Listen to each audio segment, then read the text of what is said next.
this thing going. We're a little fortunate that the first game was a long one, marathon game, because we weren't ready for this broadcast until about 30 seconds ago. So hopefully you're hearing us. Hopefully you're seeing the beautiful Chain of Lakes main stadium. I'm Matt Finlayson. On my right side for now is Brian Lynch, about to be on my left side, and our production crew chief, Andrew LeClaire. Brian, how you doing? Absolutely fantastic. Are we supposed to hear each other in the headsets? We're supposed to, but there's a bunch of different level buttons here, and maybe we can if we adjust those. I'm not quite sure.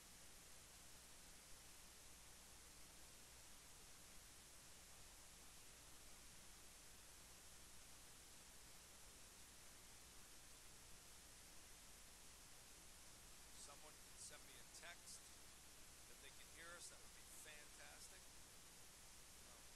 If you can't hear us, send us a text also. Wait, that's not going to work.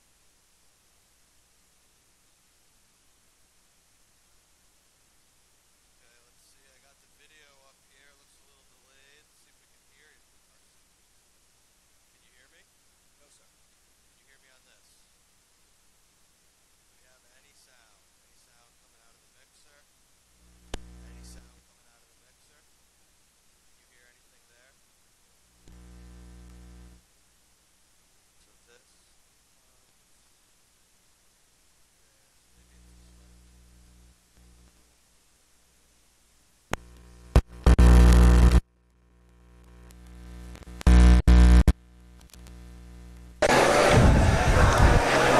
Can you hear me now? No, sir. But I see when we talk that. Now let's see if we can get something going there. Hopefully we're live. Hey, good afternoon, everyone. No, sir. Hey, Brian, we nice figured job, it out. buddy. Seahawk Nation, we just got this broadcast going in the nick of time. We are without our CEO, production manager, the man, the myth, the legend, Ed Habershaw, but I'm joined by Brian Lynch today, and we have our production crew chief, Andrew LeClaire. Brian, how you doing? Absolutely fantastic, Matt. Yesterday, we were here at Chain of Lakes Stadium in Winter Haven, Florida. Faced a terrific Webster University Gorlock baseball team. We said it last night. The Webster baseball team, nationally ranked, outstanding offense. They do everything they have to do to accomplish the goal offensively. Yeah, I mean, I was with the coaches after last night's Game 2 win, and just talking with Coach Sorella about Webster's lineup and going around the infield. Their catcher, Division I defensively. Their third baseman, Division I player. Their shortstop, Division I player defensively. Second baseman was incredible. And their starting pitcher, Beaver, on a lot of D1s in New England, would start on weekends. I didn't even realize this. 88-91 on the fastball for the first 3 2/3 innings. Incredible. Absolutely incredible. Effortless. They controlled the running game. They safety squeezed. They stole bases. They hit and run. Webster is probably one of the top 5 D3 programs or teams this year that I've ever seen, personally. Absolutely. It was like facing the Salve Seahawks when they are on. When they're hot. Yeah. When they're having fun. Getting guys over, defensively making their cuts, making the routine plays, made a couple of spectacular plays. But all in all, it was a 9-2 loss, and so they put that behind them. And then the RIT game in the nightcap. RIT did everything they were supposed to do offensively behind the cleanup hitter, Danny Zeglin is Zeglin. Kid's Almost a hit for the cycle. Monster. Absolutely. His loudest out was a line drive to Madden Ward. But they late in the game, the RIT bowled over catcher Dylan Ketch, and that fired up the Seahawks. Got him scored going. 5 in the 8th and walked away with the 8-6 victory. We'll start this game off with Tom Beliveau, the junior righty, wearing number 33. Starts the game with the ball and follows up with a strike. Nice pitch by Beliveau. It's nice to play back-to-back days here in the main ballpark in Chain Link Stadium. Beautiful playing surface. Like we were saying yesterday, very fast conditions, a lot of foul territory, huge outfield, 340 down both lines, 380 to the power alleys. And there isn't a sign in center field, but my guess would be 420 feet. Oh, yeah. If it's not 450.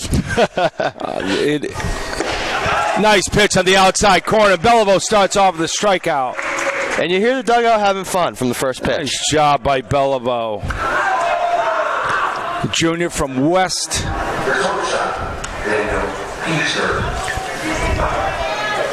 Belly from West Newbury, Massachusetts. His dad, Charlie, and his mom, Susan, are here today, enjoying this fine weather in Central Florida. Today is the most humid day of the trip. It's just been terrible down here. I really want to go back home to the snow, the ice, the 10-degree Wait, are you serious? Wind chill. Matt, are you serious? Because I don't want to go home. I just want to stay here. I was trying to be like you and get sarcastic that was a joke. on our fans listening. Thank you to everyone that listens to us, by the way. I hear we're going to get more snow in the Northeast. That's what I heard. I haven't looked up there. Amy, my gorgeous fiance, and poor Cujo, my dog, who can't play outside yet because it's too cold. That ball's ripped down the line. Could be two. Fusco gets over and left, makes a nice throw to Cicada at second base. Great throw. We talked about it. You need speed in the outfield here. Have to. And if you don't have speed, you better have a cannon. DeFusco flew over there, got the base hit, which yesterday we saw at least 3 doubles down that line, and fired it into Cicada at second base. We'll set the defense in a moment. Umpire asking Zach Barlock to fly down to the bullpen and get... Brian, I think you left a sandwich down there when you were talking to the guys. Was it the ultimate from Publix? The boys loved the sandwiches. Was that today. The one that I was supposed to get? Exactly. They said I was ordered to get Wawa salad. We had to help out Jeremy Gutierrez, freshman pitcher. Jeremy is gluten-free. Been very gracious in allowing us to get him some things. Freshman from Campbell Hall, New York. Very polite young man. You got to be careful with allergies today. You can't be giving him. There's a ground ball to Cicada. We'll get the force at second. Madden Ward with the flyer over the first. Great play by Cicada. He's pretty versatile, huh? I give Tyler Holland credit. He never stopped running down the line. Nope. Madden made it a close double play. Nice job. So we'll set the defense here with 2 outs in the top of the first inning. Tyler Holland will take first going base. Back to the previous play with DeFusco holding that runner to a single changes that play entirely. So the little things end up paying off. Salve gets the force play at second base. Would have been a very tough play. But so far, playing some sharp baseball. Absolutely. There's a strike. Breaking ball by Beliveau. We'll set the defense. Nate Curley will be at third. Madden Ward's at short. Dustin Cicada is at second base. Sean O'Malley is at first. Zach Smith's in right. There's Beliveau with a big swing and a miss. Ethan Lounsbury is in center. And Michael DeFusco is in left. Dylan Ketch is behind the plate. And as we said, the junior righty, Tom Belivau's on the mound. 2 outs here. 0-2 to Chris Common, the left fielder for the Bobcats. There's a foul ball right down the Salve line. Kyle Brown is sprinting to get that ball. With the bleach blonde hair. Brownie had an outstanding outing yesterday. Looked good. Throwing 3/4, dropping down, throwing overhand. Salve had the luxury of getting some arms up yesterday. We'll go over that as we go here. Yeah, Coach Sorella has to be happy with the relievers yesterday. It's going to be a wild pitch. Yeah, that ball sails over Dylan Ketch's head. And that'll put Holland at second with 2 outs here. You know, we saw this on Friday, and we saw it yesterday. Salve giving up runs with 2 outs. It has to stop, Matt. it has to switch from them not giving them up and producing runs with 2 outs, which they did a great job with against RIT, to turn this trip around. Absolutely. Big swing and a miss, and that's strike 3. A hit, 1 left after a half inning. Salve's batting.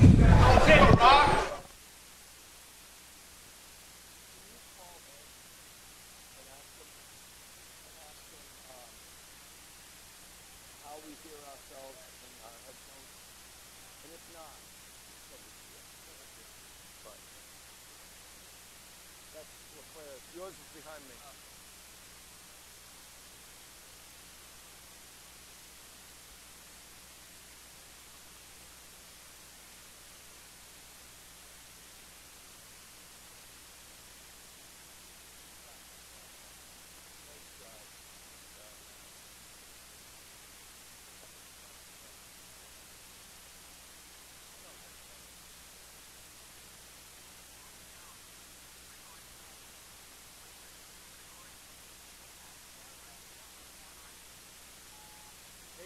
No big deal, but if you could let us know how we hear ourselves in our headset,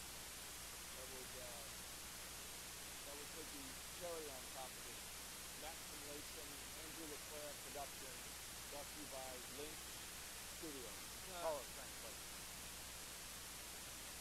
He saw me calling me, but he blocked us. All right, so this kid is sophomore 0-1. Hey, they're running out of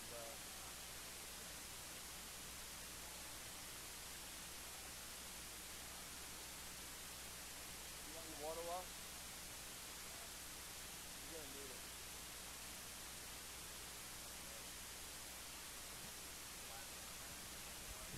Yep. There is a way, but I don't know. Are we live? We're back, ladies and gentlemen, to Channel Lake Stadium in Winter Haven, Florida, for a beautiful day. It's about 84 degrees right now, sun shining. It's the most humid day of all 3 of them. There is no snow or ice here. I've looked. There's ice at the hotel. Yeah. But not on the ground. In my freezer. Salve will start off with sophomore Dustin Cicada. So, Pittsburgh of Greensburg. Yep. The interesting thing with their look, their website, their uniforms, is they look exactly the same as University of Pittsburgh. It's ground ball to short. Fires over first. Nice play. Daniel Keister did a nice job. Took his time. Cicada can fly. We'll start off with a 6-3. 1 out for Salve. He'll bring up the junior all-everything for Salve baseball, the heart and soul Dylan Ketch. Ketch got barreled over last night in late innings for against RIT. Came up screaming at the RIT dugout, let's go. Yep. Salve's dugout erupted in support. He had a couple of players pointing at the RIT dugout. It ignited a fire in the Salve baseball program, and they came away with the 8-6 win. He'll fly out to center. To short for the second out of the first. That'll bring up the DH today, Colton Aremian. Colton will have a much-deserved day off in the field. So, Matt, what's your approach when you're playing third and you're hitting and you DH without playing? Really didn't DH a lot, so hard for me to discuss. I think defensively was one of my strengths, especially at third base. Not that Colton's a bad defender, but I would say he's more offensive than defensive. So for him, right now, I would just stay the same. He's seeing the ball very well. He's one of the guys in the Salve lineup that can hit all 3 pitches that pitchers have. There's some guys that aren't doing a great job with the breaking ball yet, which takes reps and grounds this one to short. Looks like it's going to be an easy 6-3. It's going to be an all Keister inning. 6-3, 6 pop up, and a 6-3. No runs, no hits, nobody left. After one, no score. We'll be right back.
We're back, ladies and gentlemen, boys and girls. I'm Brian Lynch along with Matt Finlayson and our executive producer, Andrew LeClaire. I want to thank Andrew for his support for us today.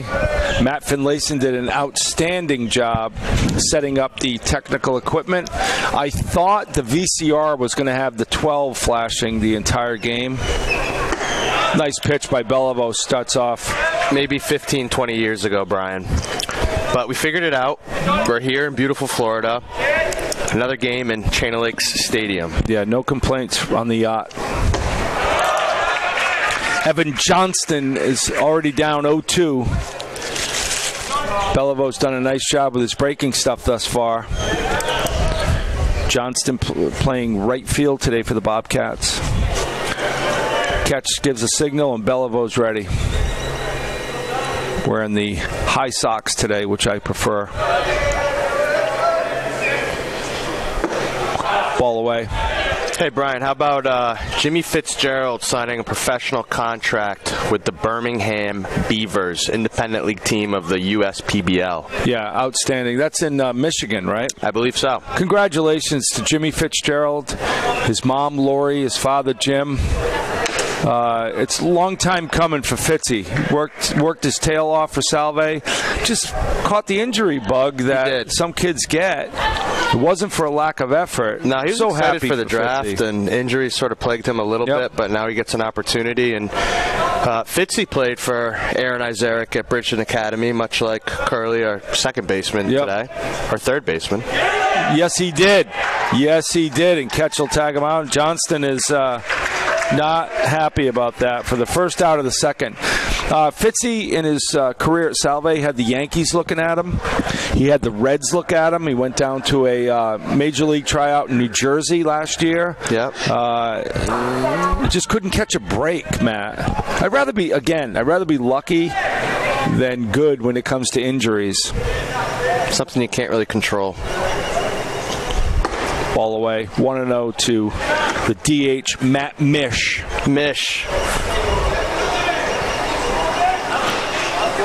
The Bobcats wearing the all whites today.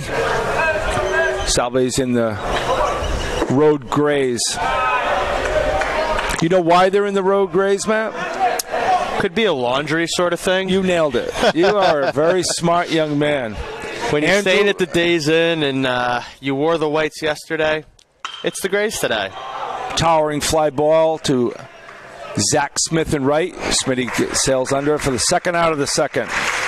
But they are the home team, and the great thing about being home at this ballpark is have a professional PA, scoreboard operation. A lot of the game management things you deal with back home are taken care of for you. Yeah, you got to know that Eric Sorella has a great relationship with this tournament when you get 2 days in the stadium. 3 games, all home. Yeah. Nice pitch by Beliveau. Beliveau looks outstanding thus far. He does. The big fella. He looks very comfortable out there.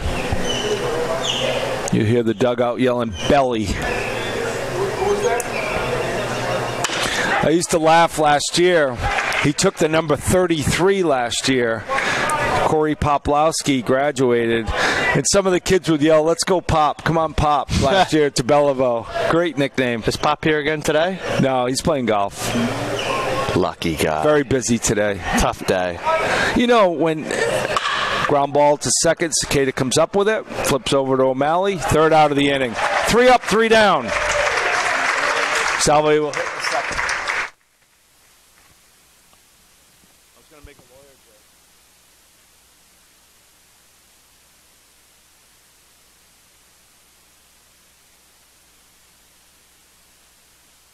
What did Common do in the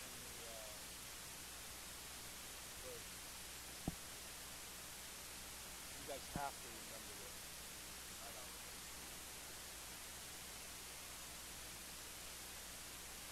Okay? I was at second. You made it to second on the pass ball. It sailed over. Then what? What did the number 6 do?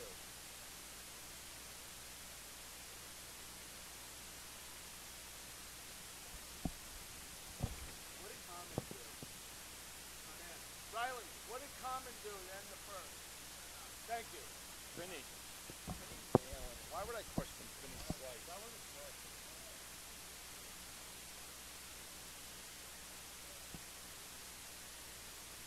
Anthony Iannuso. It's got to be Irish. He and Sean O'Malley, his father Seamus O'Malley. Can you say IRA?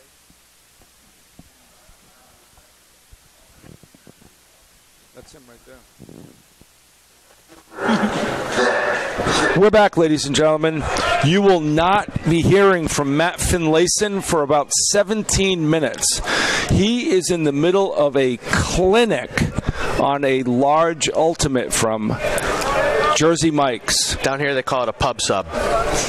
Matt Finlayson has rolled up his sleeves, and I would not want to be that grinder right now. It doesn't stand a chance. Have you eaten at all on this trip? You're eating like this is your last meal. You have fed me amazing. So you're first to know that I've had Italian, I've had Jersey Mike's.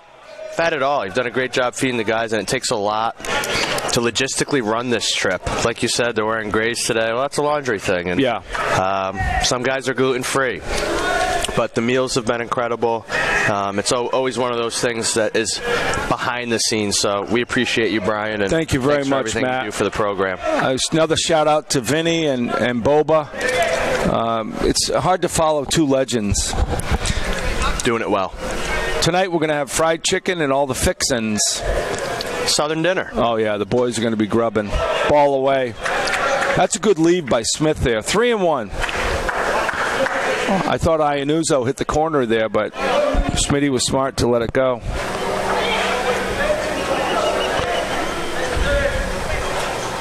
And that's ball 4. Nice job by Smith. Very disciplined hitter.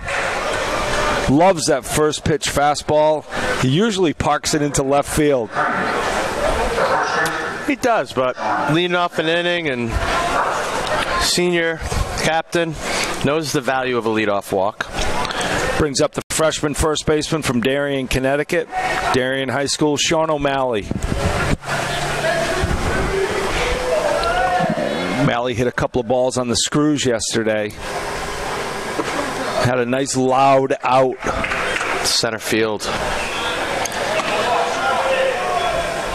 He told me last night he's seeing the ball very well down here.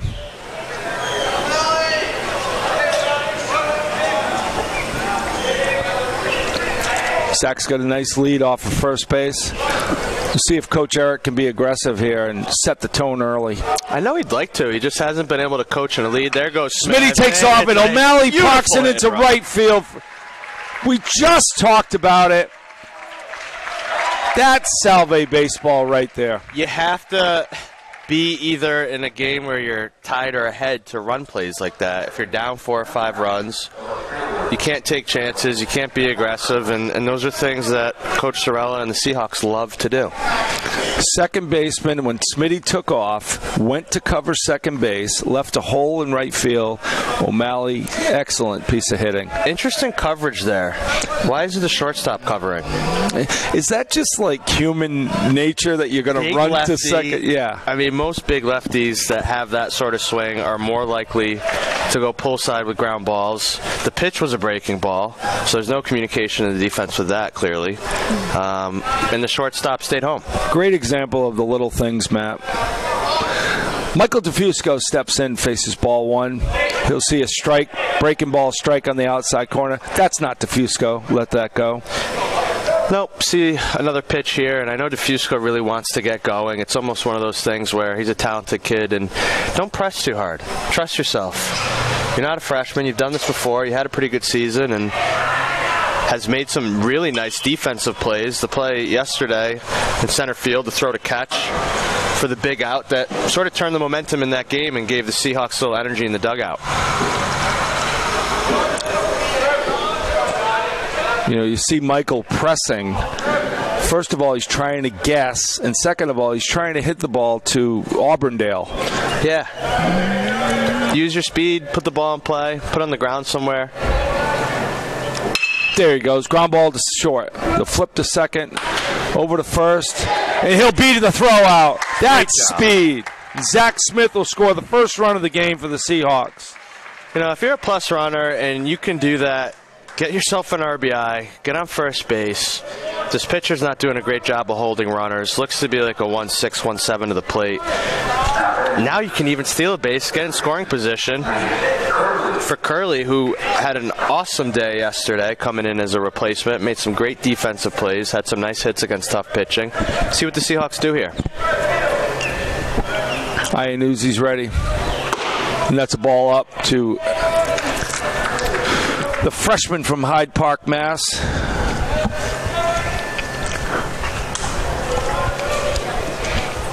Interesting watching the Curly wear the number 7.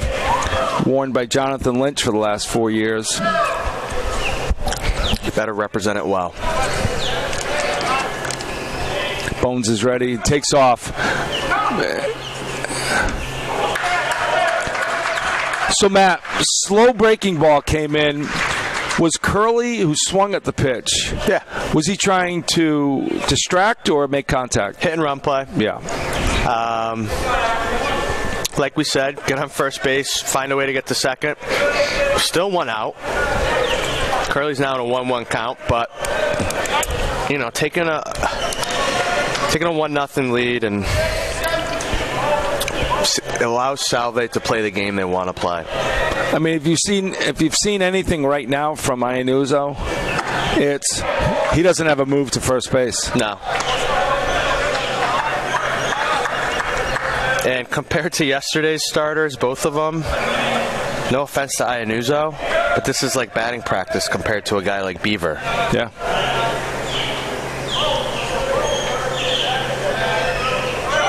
Fusco takes off for third base. Keister at short. And they'll throw him out for the second out of the inning. Now to the plate, Ethan Lounsbury. Every time he's been in the game, he has made an incredible defensive play in the outfield. Made an outstanding catch against Ohio Northern on Friday in late innings. And made a spectacular catch. He stepped into right field yesterday and made a web gem in his first at bat. Full extension. I don't know if he can make a routine catch. We're going to find out today.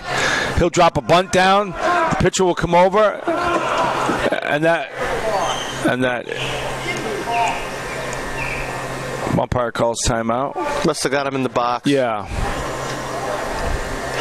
But yeah, we were talking about it last night. If there's 3 defensive plays that are the top 3 so far this trip, he has 2 of them, and then Dylan Ketch's play in foul territory you have to be an incredible athlete as a catcher to make that play. Ed Habashaw has to send that video to ESPN. Ketch's sliding catch in late innings obviously saved a run or 2, but just brought the Salve dugout to eruption. Kid's the heart and soul. And he's so cerebral that he makes the sliding catch, and Coach Barlow brought it up last night, instantly gets to his feet to see what the base runners are doing. Lounsbury fouls it straight back into the concession stand here at Channel Lakes. Looks like the Salve parents have brought in some fresh watermelon. Looks delicious. If you're watching and tuning in, if you guys share up here with the old media folk. If you're in the area, please stop by Channel Lake Stadium. The Barlocks have a full tailgate going in the parking lot. Lounsbury fouls it right down. Nice job by Lounsbury. 1 and 2 here with 2 outs in the bottom of the second. Salve's already scored a run. Mike DeFusco is at third base. But that's the cool part about Florida. You're a freshman, you get 2 opportunities, you make the most of them. Hey, here's your first start. See if Lounsbury can get a knock here for the second run of the game. And big swing and a miss by Lounsbury on the breaking ball. 3rd out of the inning. A hit. A run. After 2, Salve's up 1-0.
We're back live and in color from beautiful Winter Haven, Florida. Nick Ackerman will come in, the catcher for the Bobcats. Tom Belleville will start off with a strike in the inside corner, Matt. If he can live there today, that's going to be a long day for the Bobcats. One thing we talked about yesterday that good starters do is get themselves in plus counts, especially to the leadoff guy. And now Belleville's in an 0-2 count. He can do whatever he wants. Gotta love Harrison Barlow, assistant coach, stepping out on the field and giving signs to his defense on an 0-2 count. Nothing better. Coach Barlow does a great job. I don't know what Rhode Island College was thinking about not re-signing Barlow or making him the head coach, but thank you. We'll take him. First call he made was to Coach Eric Sorella, and that deal was done. Ackerman takes a big swing, gets by catch, and Ackerman will be at first with the K and the error. It's really, really good changeup that fooled the hitter and it stuck through Dylan Ketch's legs. So he reaches by way of the K. Yeah, brings up Brody Bonadillo, playing second base for University of Pittsburgh at Greensburg. Rolls right off your tongue. Where is Greensburg? It's in Pennsylvania. I know that, but where is it near? It's right near Pittsburgh. Okay. Tom Beliveau comes up the bunt, and he'll bobble it, and everyone will be safe. Nice bunt. Good bunt. Would have been a tough play. Fielded cleanly. What do you have there, hit or error? I would give Beliveau the error because if he came up with it, he had a chance to get him out. And statistically, the first runner reaches on an error as well. Correct. Pass ball on that one, catch. So E2 and then E1, and 2 guys are on. This is what Salve wants to avoid, is giving away free bases and making errors. And now they're in another bunt situation where the defense has to move around. And there's a strike by Beliveau with the bunt, fake bunt by Ben Green, the center fielder, who struck out looking in the first, and he'll get some. And if the base runner on second base is a savvy player on the bases, there was no one at third base. The third baseman crashed, Kelly crashed, and the shortstop stayed home. Could have walked in there. Nate Curley will give the signs to the infield. Beliveau will be ready. O'Malley's in on first. So, Matt, do you keep Curley at third for that force? I think you do a little read play, like have him creep in, but be able to do multiple things. I watched Ackerman get down to first. He's the catcher. He doesn't run with a lot of speed. Great. They got him at second, and they pick him off. He's leaning. Cicada comes in. I love Cicada staying at second base and not celebrating. And that's the first out of the third. So I don't want to give any Salve information away to other teams, but that was one thing talked about last night at the hotel was, last night they got exposed a little bit on those safety squeezes from Webster. How do you defend that? How about a great pick play? Yeah. Beliveau, spin move, on the money, tagged, out. Changes the inning. Phenomenal throw by Beliveau and a better tag by Cicada. Perfect. Ackerman froze. I guess he's not a good base runner. I don't know. 1-1 to Green. Bonadillo takes a lead off first. Beliveau takes a look over. Upstairs, 2-1. Belivau's got a decent move. It's better than it was when he first got here. His footwork is improved. Let's see if he can keep Bonadillo close. Want to wish the Seahawks softball squad best of luck today in their opening day. Absolutely. I know Coach Janelle Iaquinto is very excited about this year's squad. I've worked with the team a couple times because of, sometimes they don't always have assistant coaches around during the day. And what a group of young women that are ready to compete. Phenomenal squad on and off the field, but really excited for what they're going to do this year. There's a high towering infield pop up to Madden Ward, who will block it with the sun, and he'll make the second out of the inning. Good play. Sometimes a lot more difficult than it looks when that sun is directly behind the baseball. No doubt. Getting back to the Salve Regina girls softball team, the one thing that they're going to have is fun. They do. They have a lot of fun, and Coach Janelle does a great job with her team. They just seem to be a tight-knit group that's always on the same page. Good luck. Belly settles in. Bonadillo leads off first. Curveball strike. Nice job by Beliveau.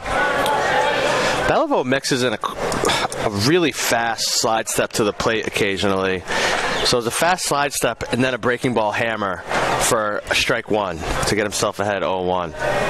That can throw off the hitter, too. When he's quick to the plate, then it's off speed. Same pitch. It's tough. Same pitch, Matt.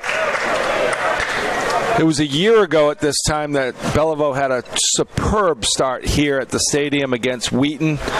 Just a phenomenal start, mixing pitches and giving up hits to batters that are outstanding. Wheaton's a very good program. Wheaton beat Webster before we played them.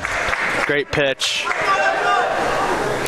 And Ketchel, he's safe, and Bonadio will make it into third on the strikeout. Ketch couldn't come up with the bobble. O'Malley couldn't come up with the bobble. And now Keister, Coach Eric will come out to the home plate umpire and see if there was interference there. Didn't look at Matt.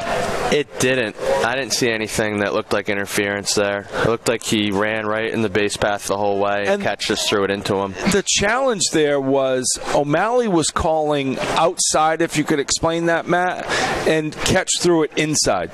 He did. But O'Malley made the right call based off where the ball sort of scooted. Like, hey, let's stay on this side.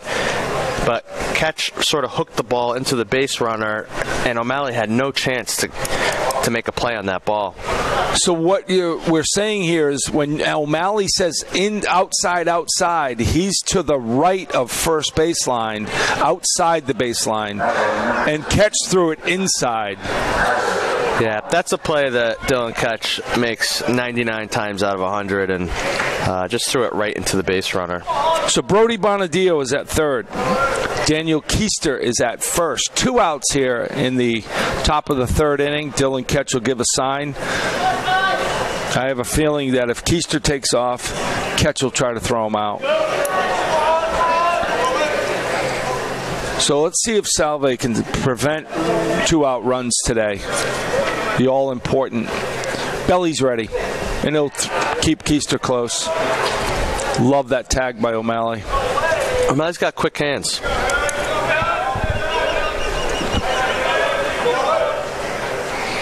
I've often wondered why first basemen always receive that throw and never tag. You never know what can happen. Nice breaking ball by Bellevue, strike one on the first baseman Tyler Holland.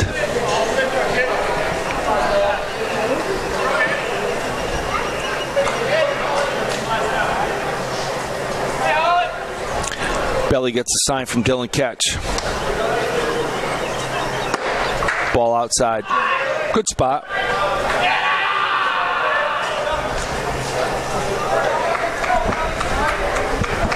Beautiful day here in Winter Haven with a slight breeze. Gorgeous. Flag blowing out the same way it was yesterday, right to left. And there's a foul ball. Almost took the first base coach's head off. The veteran first base coach, Matt, didn't move a muscle. Didn't flinch. You think he's seen harder closer to me, and I'm not moving. You think he's seen a few foul balls in his day? Definitely looks like it. Thank God he's wearing a helmet. We'll talk about the Bobcats. They're 0-6 early in the season. There's a fly ball to left center. That'll score Bonadio. They're sending Keister. And Madden Ward will fire a bullet to Ketch, who doesn't come up with it. 2 runs by the Bobcats. Dylan Ketch is upset. He knows that this inning should be over if he didn't bobble the third strike and throw the ball into the runner there. So these runs should not be earned on Bellevue. No. He's done a pretty good job so far today, mixing it up, fastball, breaking ball, controlling the running game, good pickoff play. And we just said it. We don't want to see the Seahawks continue to give up runs that aren't really earned, especially with 2 outs. Yeah, so Tyler Holland standing at second with a double, 2 RBI double, and the Bobcats take the 2-1 lead here. There's a base hit to center field.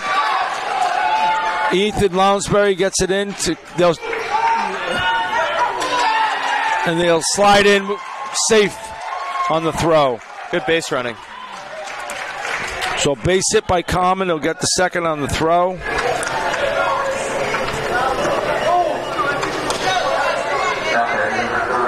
Tyler Holland will get into third base. It's second and third with 2 outs. Again, 2 runs with 2 outs. And in walks Steve Sorella, former head coach, my head coach, and his son Stevie Sorella. Stevie is a track star at URI. Decathlon. There's a breaking ball in the outside corner. Strike 1. Catch was upset that he didn't come up with that ball at the plate. He had a chance if he catches it and sweeps for the out. Nice job blocking that by Catch.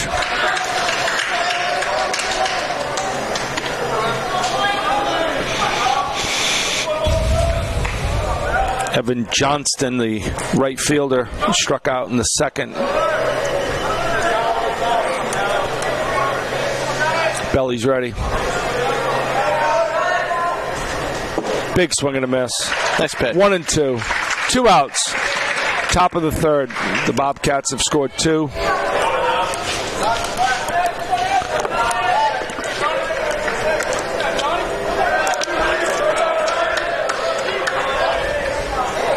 Big swing and a miss. Strikes him out. Couple of hits, couple of errors, 2 left. In the middle of 3. Pittsburgh, Greensburg 2, Salve 1. We'll be right back. Can you reach that water for Law? Thank you. We only had 1. Yeah. We left the guy at third.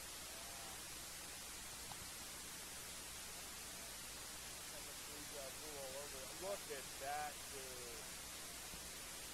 Look. Look at how jealous you are.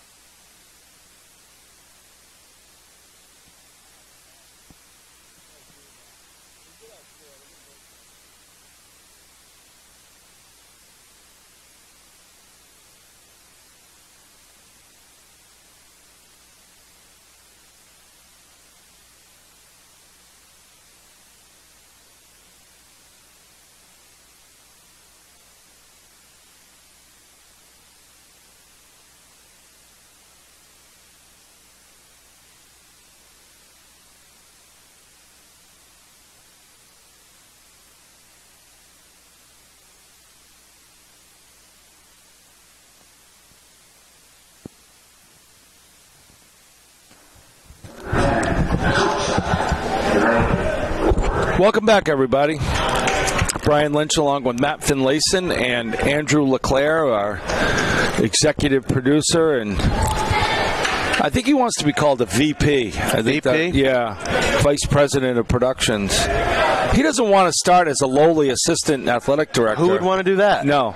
Do you know anybody that's a lowly assistant athletic director? No, I wouldn't affiliate myself with them. Andrew felt very bad about saying that. It's okay, Andrew. You still got an A in my class. Madden Ward steps in, ball 1. Against Anthony Iannuzzo, has done a nice job thus far, giving up the 1 run on the 1 hit. Walked Smitty, and who ended up scoring. 1-1. Really impressed with Madden Ward's defense all week down here. He's just done a very nice job at a hard position at shortstop and has looked tremendous on a lot of different plays. To his backhand, up the middle, deep plays, coming in on the ball. Good feet, good hands, strong arm. Pretty good defensive player. To a bunt attempt for a 2-2 count. Matt, is it more important to make the routine plays that you can count on the out and give up the web gem deep in the hole? See, I have mixed opinions on that. I think you have to make the routine plays, obviously. But in order to be a really good program, sometimes a big play can change the game. And he's the type of player that can do both. He's shown that he can make all the routine plays, but he's also made some tremendous plays. So let's start with, you have to make the routine plays to start every day at shortstop. But this day and age, you have to be able to make some very good plays as well. Yeah. What I like thus far about the Salve defense is their communication. Yesterday, Madden went back to catch a ball in short center, and Barlock called him off. Barlock has that ball. He takes control of the outfield, and Madden gave up. And nice base hit to right field. And the right fielder makes a superb catch. I thought that was going to drop. Robbed. Nice play by the right fielder. Good swing by Ward. He's looked pretty good the last 2 days. Off the bat, that was a base hit. And all day. Right fielder made a terrific play on the ball. Very Lounsbury-esque. I think Ethan saw that play and said, "Nah, that's not a highlight." Nah, he would have got it standing up. And here's Dustin Cicada, the leadoff hitter for Salve today, playing second base. His mom Heidi's here this week with Aunt Jill. Aunt Jill is screaming from the stands. She's a crazy Salve baseball fan. It's like that's how we like to see it, though.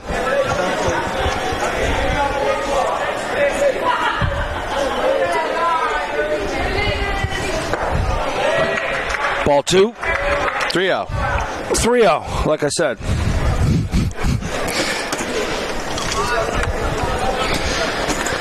So, Cicada hitting 9 today in a 3-0 count. Going to be taking here. No, leadoff. Oh. Yeah, Madden. Ball 4 away. Wow, Matt. I thought a 3-0 pitch. I thought that was a routine strike, but he'll take ball 4. Take it. We'll get a base runner in the third inning here. Here, I'll bring up Captain Dylan Ketch. Ketch will spend his summer ball in St. Joseph, Missouri, playing for the Mustangs in You're the Mink familiar League. With that area, right? Jonathan Lynch played 3 years for them. Had a life-changing experience playing in St. Joe. Awesome. Heard that they draw a ton of fans. They lead. They're in the top 10 every year in summer attendance. Thousands of people. Just that town embraces the baseball program, and the kids give it back. Looks like a nice park. The owner, Dan Gerson, does a phenomenal job. The GM, Kai Turner. So Dylan Ketch, Tom Beliveau, and Michael Matthews. And Cicada gets picked off first. He bounced. And Iannuzzi did a nice job picking him off. He tried to time up Iannuzzi, and Iannuzzi on the second hop threw over to first, caught him leaning one direction. Second out of the inning.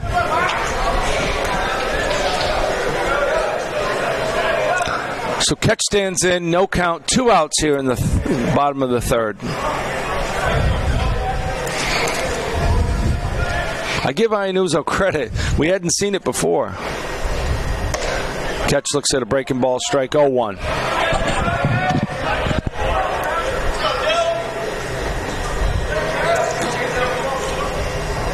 Well, Ketch batting .399 last year. Just couldn't get that extra point.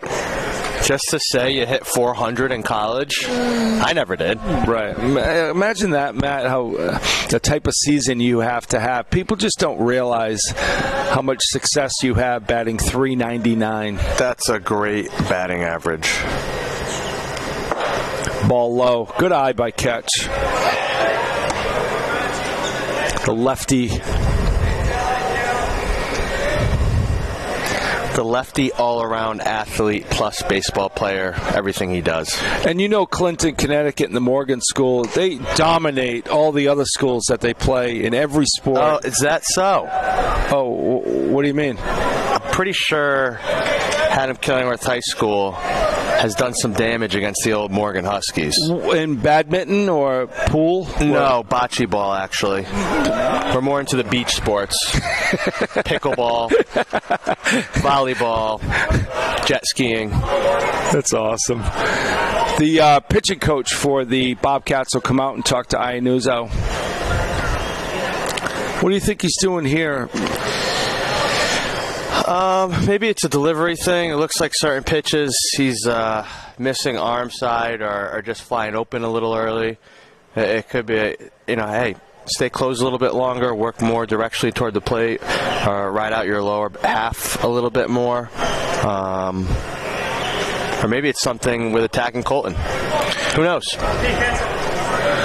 Umpire signals that the Bobcats have an appearance, mound visit. And did you know this? Now if the catcher goes out to talk to the pitcher, it's a counted visit. Matt, you want to speed up the game. It's the catcher that goes out to talk to the pitcher, comes back, and goes back out there. I mean, that has to stop. You had mentioned it before. Figure it out. That brings up Colton Aremian, the senior from Boca Raton, Florida. Colton spent his summer last year playing for the Mustangs. He said he'll never forget it. Nice little pipeline Salve has there. Great story there. Jonathan Lynch's sophomore year, Coach Matt Johnson, who was coaching the Mustangs for 9 years, 5 championships in 9 years. That's unreal. Called Idris Liasu and asked him if he knew any good pitchers, relievers. Idris called Eric Sorella and said, do you think Lynch would go to Missouri? Eric called Jonathan. Jonathan said, where? And Coach Eric said, I would never send you anywhere that I didn't think you'd have success. And Lynch said, absolutely, I'll go. Big fly ball to 2 outs. Shortstop goes back. And Keister makes a nice catch. Left fielder was way back. So 2 walks, a guy left. After 3, the Bobcats lead 2-1.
Welcome back, folks. Brian Lynch along with Matt Finlayson and Andrew LeClaire. Andrew, the sophomore from Jamesville, New York. Next inning, we'll have Andrew step in and provide some commentary. I asked him to say a few words, Matt. He said he had to check with his agent. Because last night was not a sanctioned talk, he said, from the union. Oh, no. And O'Malley lets that ball go by at first base on the throw from Curley.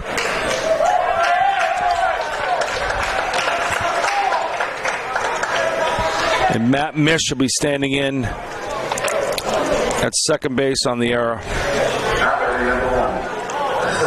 Brings up the third baseman, Michael Sullivan. Curley fielded the ball clean.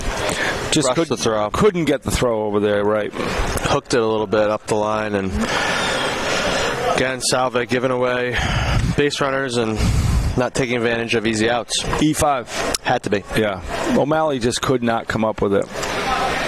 You said it yesterday. Smith was over there. Cicada flew over there. There's a lot of room here. Tremendous amount of room. And Belly will walk Mish back. Nice job by Beliveau. Mish was way off. So Beliveau, The tough thing for him now is he's had to throw so many extra pitches already, right, which impacts how long he can go and also determines when Salve has to dip into their bullpen. Ball upstairs, 1-0. Lefty Sullivan. You see Cicada stay home, and Madden Ward will keep track of Mish at second. Belly's ready. Big swing and a miss on the changeup. Great nice pitch. Job. Deceptive, fell off the table. Hitter was way in front of it.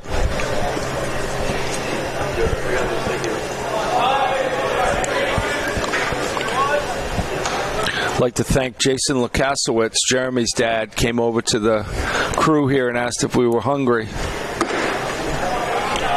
So, Matt, I wasn't hungry, but I asked him for the money instead. That's all right, right? Perfectly fine. I think we've had enough pub sub up here already. I'll take the $750 he was going to spend. 2-1. Michael Sullivan, third baseman, wearing number 1 for the Bobcats. Belly looks at Mish. He'll deliver. Nice block by Catch. Mish was way off.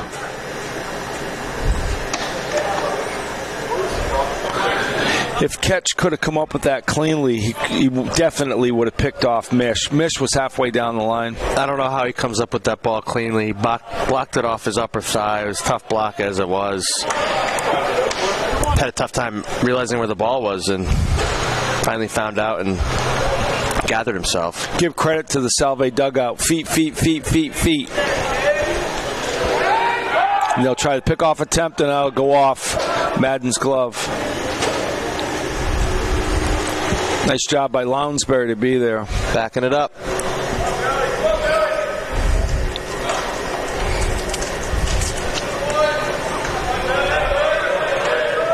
Very difficult play for a pitcher to spin. Make sure you spin, set, and throw. Quite often you spin and you throw at the same time, and that does not end up at second base. Doesn't always work out well. And that's ball 4. So first and second with no out here in the top of the 4th inning for the Bobcats. And that'll bring up Nick Ackerman, the catcher, who reached on an error on a strikeout. They're not recording errors up there today, but there's been a few of them.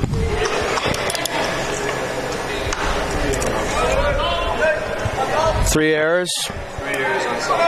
So Salve has committed 3 errors through 3 innings.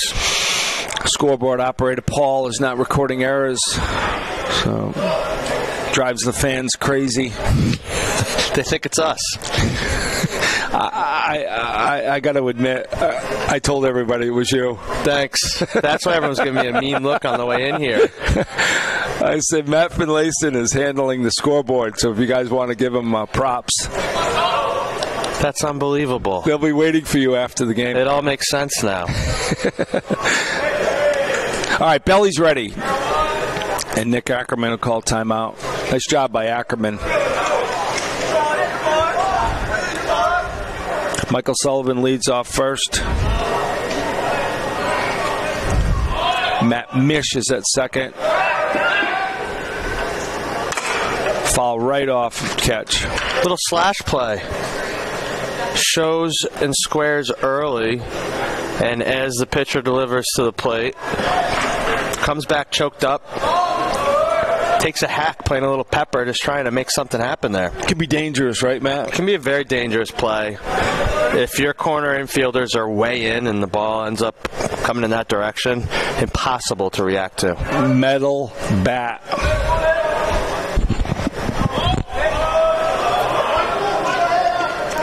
Pass ball by Catch, and that'll move the runners up. Salve not playing fundamentally sound right now, and it just puts you in a deeper hole. It does. I mean, air, walk, pass ball. Now it's a 1-1 count. He doesn't even have to think about bunting anymore unless you want to squeeze or do something like that. But infield comes in a little bit, corners in, middle infielder's playing halfway. Belly's ready. 1-1 to Ackerman. Curveball strike. Nice pitch. Belivo's been locating with that pitch consistently. 1-2 to Ackerman. Strikeout will be most beneficial at this point. Nice block by Catch. Keep Mish at third. Big block.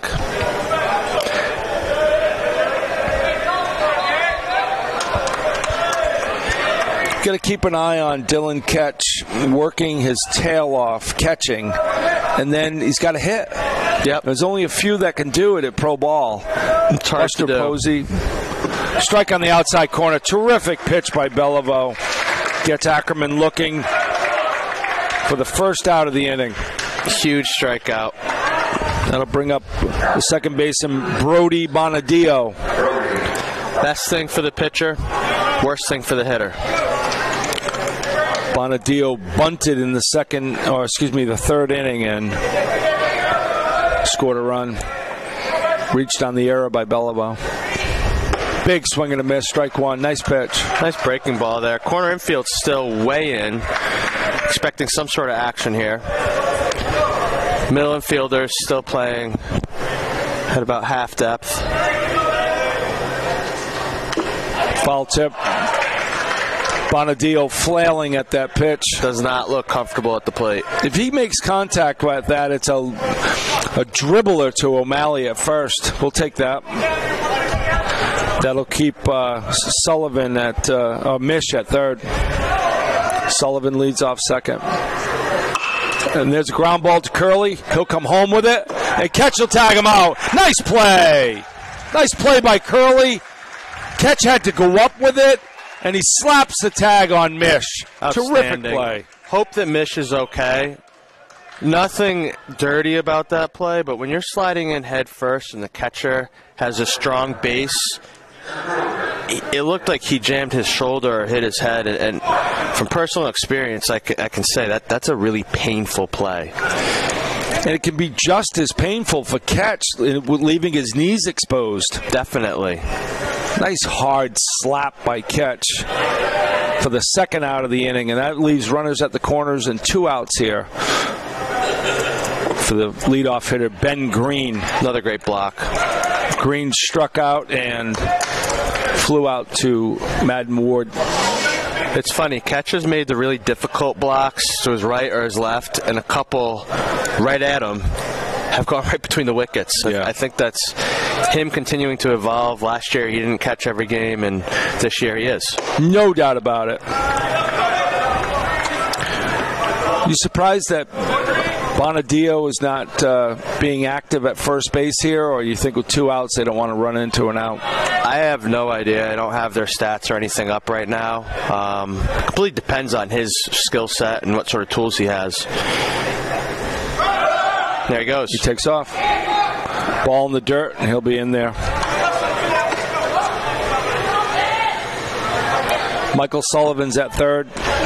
Brody Bonadio's at second. The count is 3-0 to the leadoff hitter, Ben Green. We saw an outstanding leadoff hitter last night for RIT, Nevada Waterman. He must have fouled off 36 pitches in the night. I told Coach Sorella Waterman just went through 6 of your baseballs. Right. There's a ball upstairs. Beliveau looks like he may not be finishing on some of those fastballs. He's not. He's had to throw way too many pitches that aren't his fault. A lot of extra outs, 3 errors already. So pretty much he's had to work an extra inning of work. So pitching coach Andrew McKeon will come out and say a few words to Tom.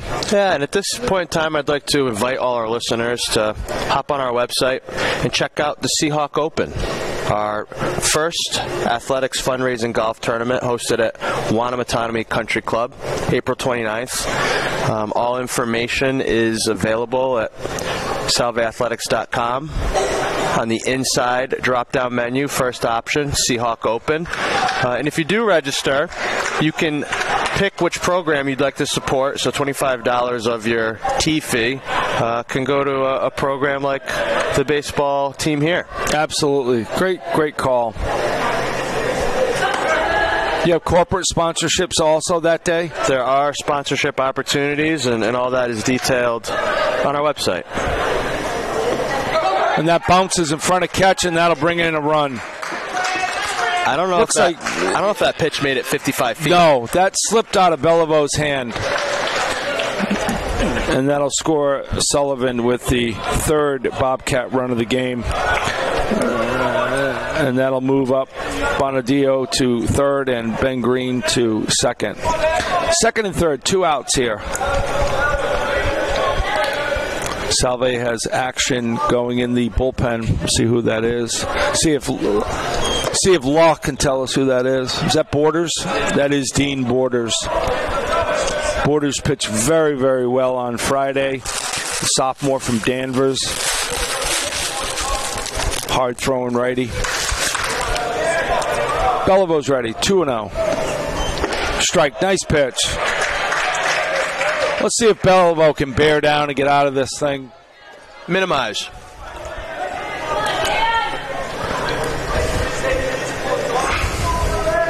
Belly's ready. Leaves it upstairs again.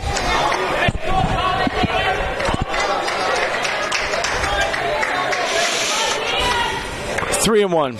2 outs. Ball low. Ball 4. That's 3 walks in the inning. The error didn't help. And that'll load the bases for the first baseman, Tyler Holland. Holland reached on a fielder's choice in the first and had a double. Are any of these runs earned so far? This inning, no. They've scored a run and the bases loaded without a hit. He went. Yes, he did. Yes, he did. He'll appeal to the base umpire. He went around.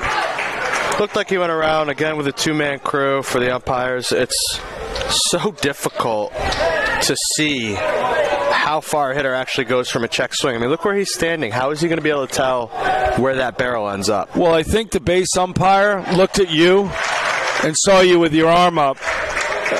I'm glad you're here to help. I try. 0-2 to Holland. Salve's dugout erupts. Their fans erupt. It's about 150 Salve fans here. I'd say more.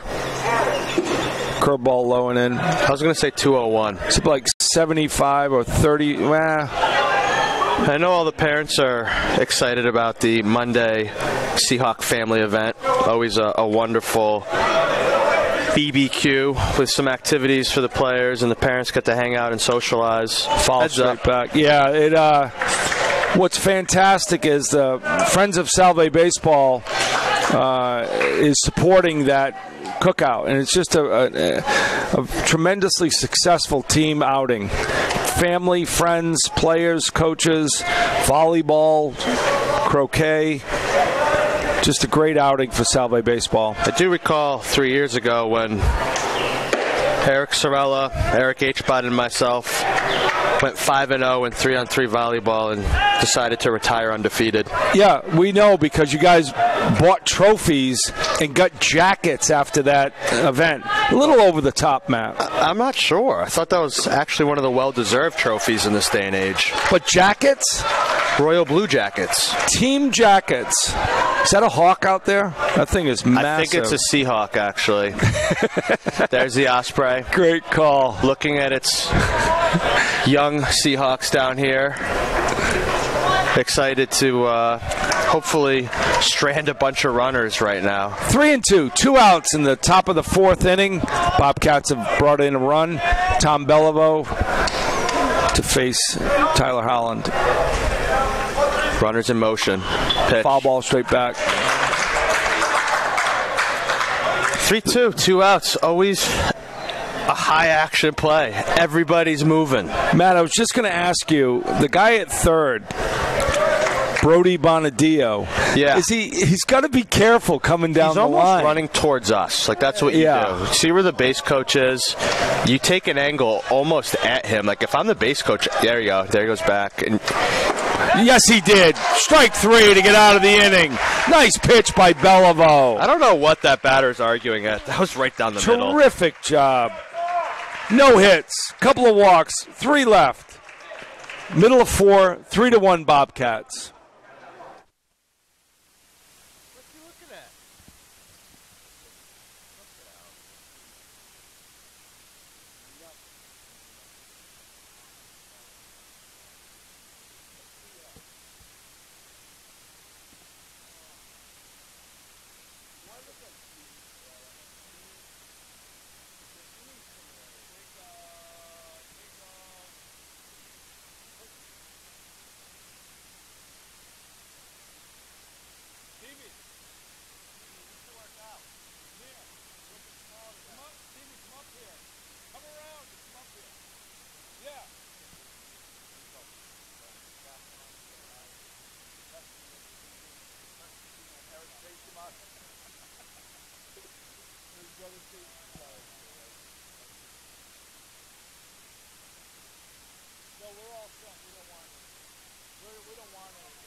Oh, Brian, can you do the... Are we live? You're on. Coming in live to Seahawk Nation, and we're bringing back Big Sorella, Coach Steve Sorella, who coached for 14 seasons and led the Seahawks at the helm to 300 victories.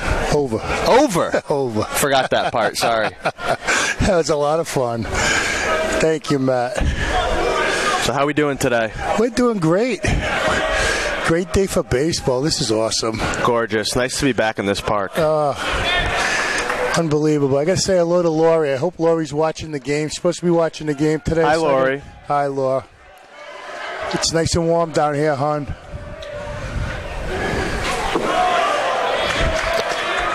One fastball misses low to Zach Smith. Zach Smith walked in his first at bat. Senior captain stands in, pants down today. 2-1 pitch. Oh. Little early. Fouls that straight back off of his foot. Hopefully he's okay. What do you see in this game so far? Oh, again, we got to throw strikes. Biggest thing is consistent strikes. Tommy gets himself in a little bit of trouble, but he got out of it. He minimized, and that's good. Hopefully he can come back and pound the strike zone and keep us in the game. 2-2 fastball misses barely away. Good take by Smith, but like you said, maybe he doesn't have his best command today, and the defense has already made 3 errors, but he's left a ton of guys on base to end innings. Zach Smith with a flare to right. Is it going to get down? It is, and Smitty's going to work his way to second base. Strong turn play, and he's going to be safe at second with the double to lead off the inning. No out. Zach Smith doubles to right on a flare. Right fielder couldn't get there. That's great hustle out of the box. That's what you need. He's got long strides. He's a big kid. Yeah.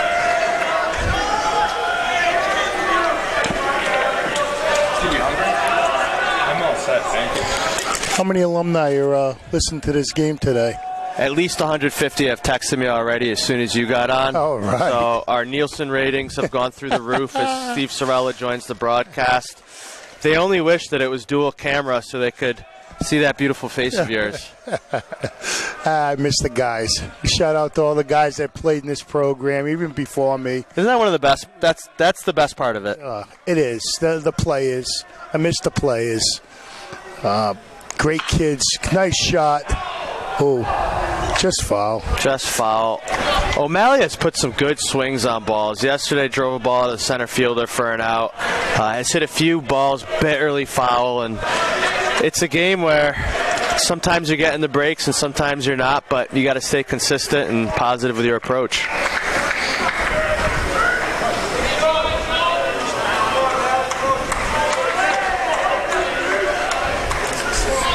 Oh, 2.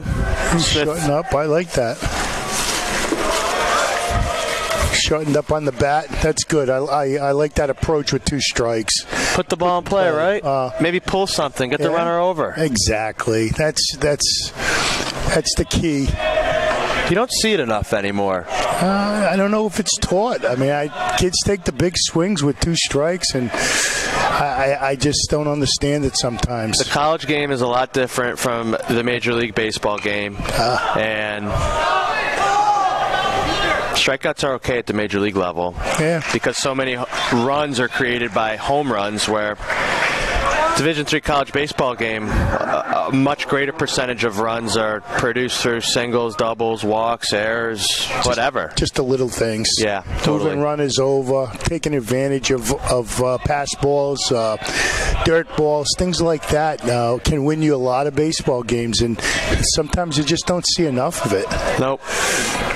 Keeping consistent pressure on the defense, that relentless style of offense that Coach Sorella, your son, likes to execute, and he can only really do those sort of things when you're playing with a lead. Exactly. When you have the lead, it's much easier to do those things. It's a lot easier to be aggressive. Make a mistake when you're up, it doesn't hurt you as bad as when you're down in the score. So obviously, you like to be up in all situations. Everything's a little bit more fun with the lead. Yes, of course. Hitting, pitching, base running, seeds in the dugout. Yep. You still have a briefcase filled with I've got a candy? briefcase with candy. It's back home. Oh, come on. Where are the juju fruits and the Swedish fish? They used to steal my candy. I'm definitely a culprit. I knew where to go. I knew where the mother lode was. Tough play.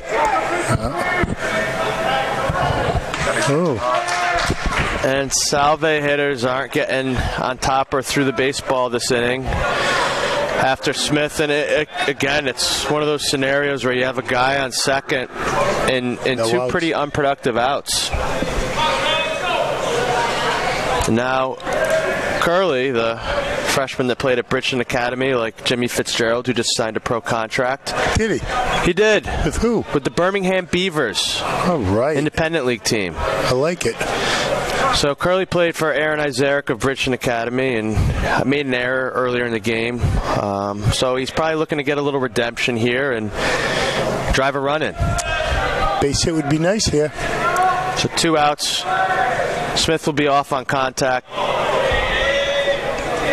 Pitch rides in. I don't know if that was a backed up breaking ball or fastball.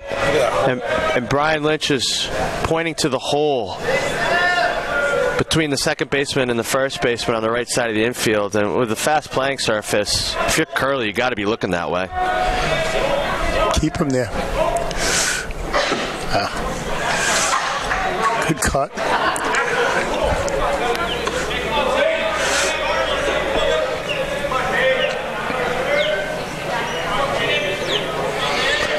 So 1-1 count here, 2 outs. Smith working a pretty good lead off second. He's going to try to score on a single here. Good runner.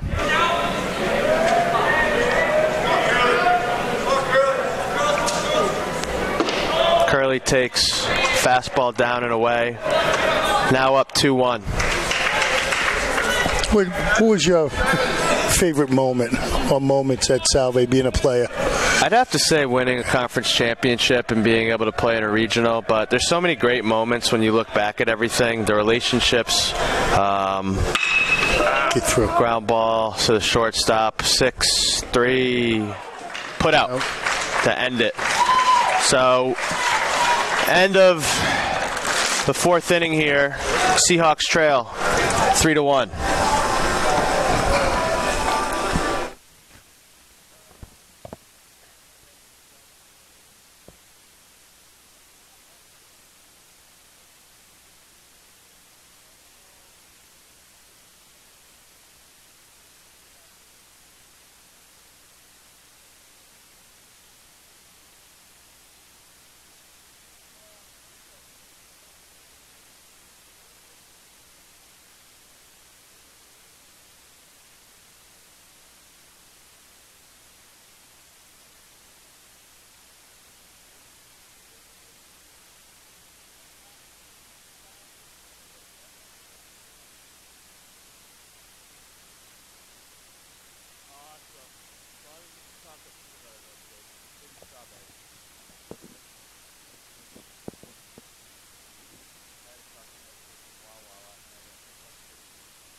And we're back here.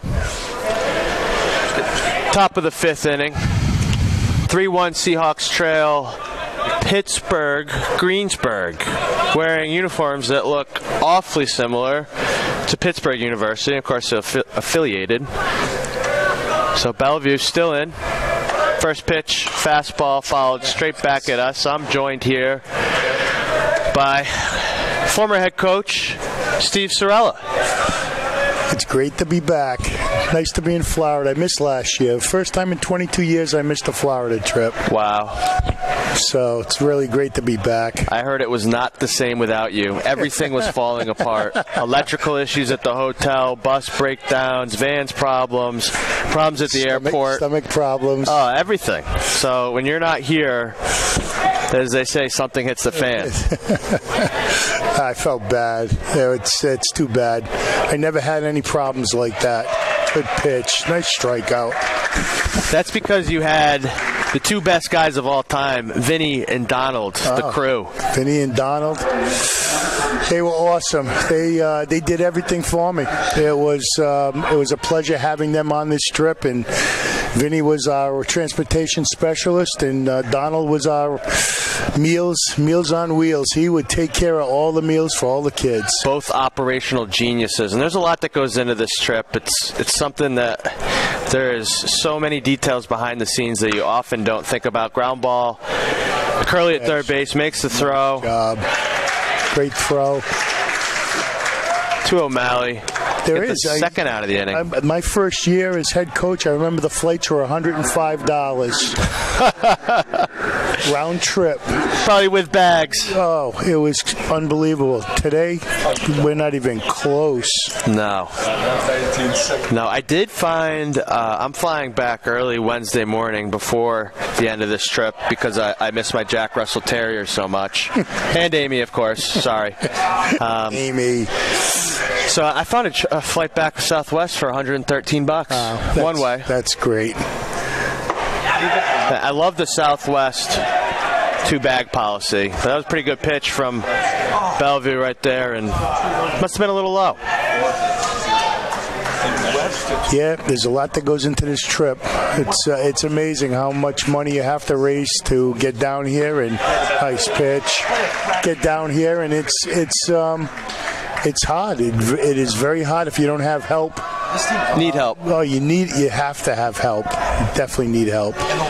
Another thing that goes unrecognized is I was responsible today with setting up this broadcast, and it was not easy. So all the work that sports information directors do, like our very own Ed Habershaw, all the coverage. Ed was up last night till 2 o'clock, writing stories, loading pictures, editing video. It's just it's a passion of his, and he loves Salve and Bellevue with a beautiful pitch for strike 3 there. So that'll take us to the bottom half of the 5th. Matt, it was a pleasure. Always a pleasure, my man. Love seeing you. You Breakfast too. was good this morning. You're Say hello to welcome. all the alumni. Yeah, thank you.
Welcome back, everybody. Brian Lynch here with our special guest, sophomore Andrew LeClaire from Jamesville, New York. Andrew's on the DL with a bum ankle.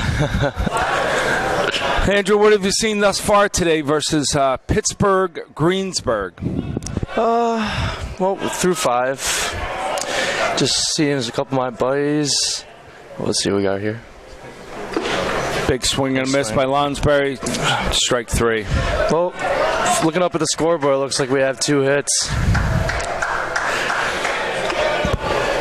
So, the starting pitcher for the Bobcats, Anthony Iannuzzo, he hasn't done anything special today. It's just Salve's let him off the hook. I think we're playing ourselves so far. I feel like when we lose games, the other team never beats us. I feel like we beat ourselves most of the time. Iannuzzo's done a nice job starting out strike 1. He does it to Madden Ward. Warden grounds it to Iannuzzo, who flips it over to Tyler Holland for the second out of the 5th inning.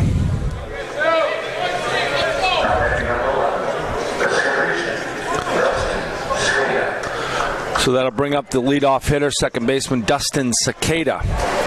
Cicada grounded to short, and he walked and got picked off.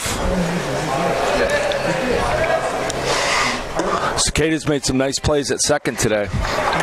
Nice having the luxury of Anthony Ciesco or Dustin Cicada playing second base. We have so much depth this year. It is unbelievable. You know, Coach can look at our lineup from yesterday. I mean, it's 3-4 new kids in there every single day, I feel like. Towering fly ball to the third baseman, who comes in and makes the catch for the third out of the 5th inning. 3 up, 3 down. We'll be back right after this.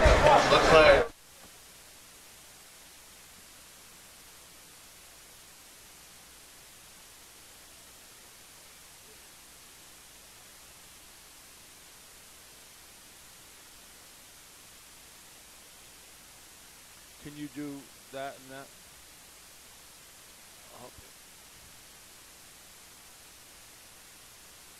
There you go. Nice job, dude.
We're back, ladies and gentlemen, boys and girls.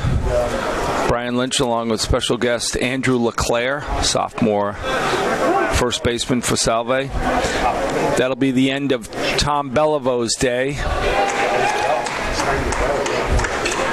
Now stepping up to the mound, sophomore right-hander Dean Borders from Danvers, Mass., 6 foot 180 pitcher. Borders did an outstanding job on Friday pitching in relief against Ohio Northern. Really got nothing to show for it. Absolutely squeezed by the home plate umpire. And sometimes, Andrew, you don't get what you deserve and you move on. Well, let's see what Dean has here. And there's a base hit to right center. Lounsbury will come over and fire it back in. There's a base hit by Michael Sullivan.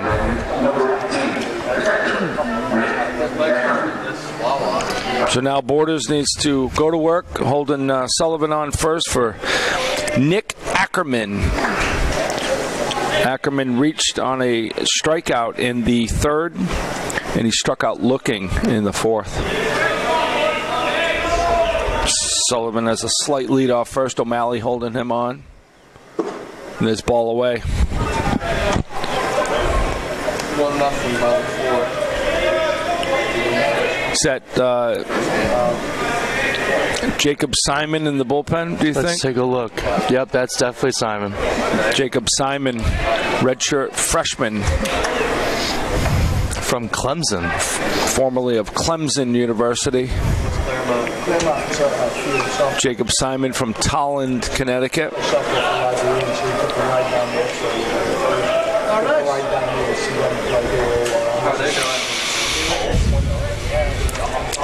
1-0 to Ackerman. He gets a signal down from his third base coach. Borders gets a sign from Dylan Ketch. And we're ready to go. Strike, nice pitch. Good pitch. Ackerman looked like he was going to get hit on that play, and it dropped in for a strike. Nice pitch by Borders.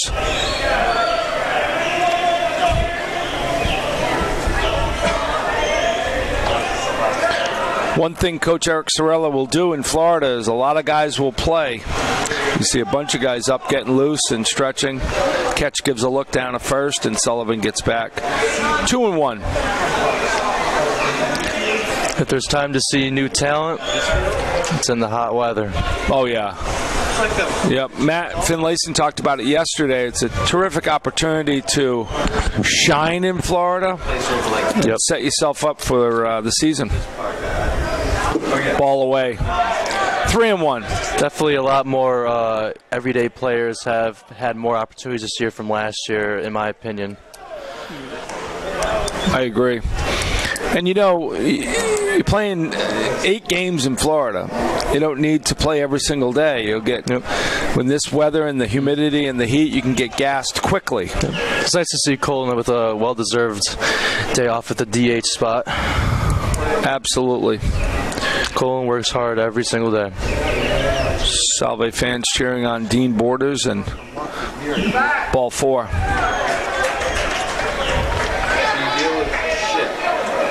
14-hour days, 2 months a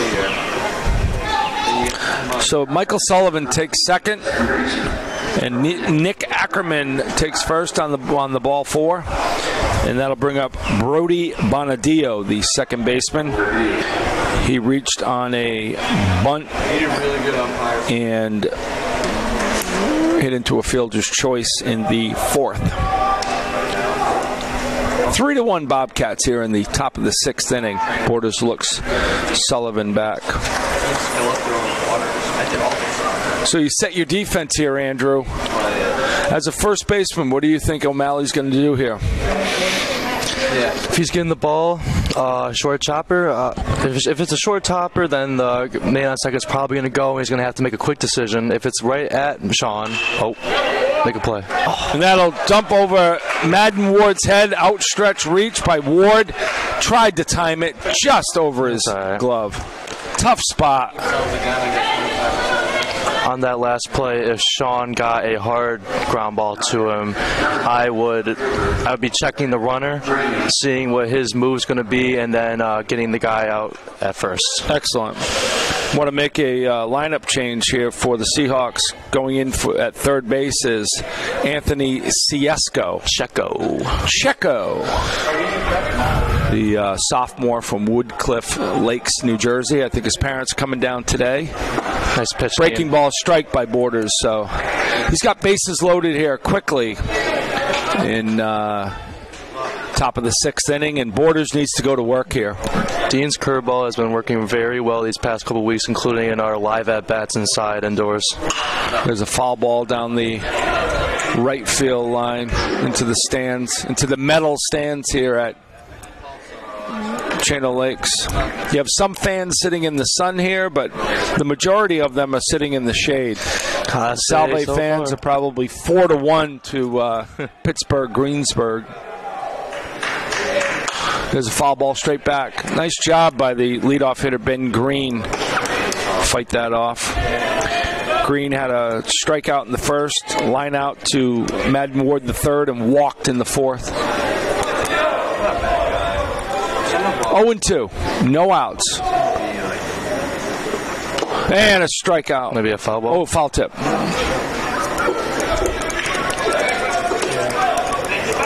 Still 0-2.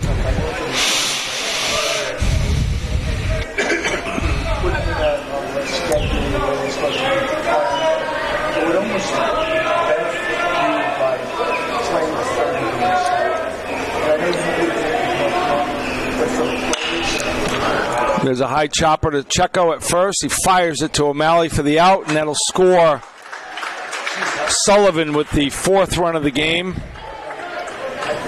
Ackerman moves up to third. Bonadillo's at second, and Green with the fielder's choice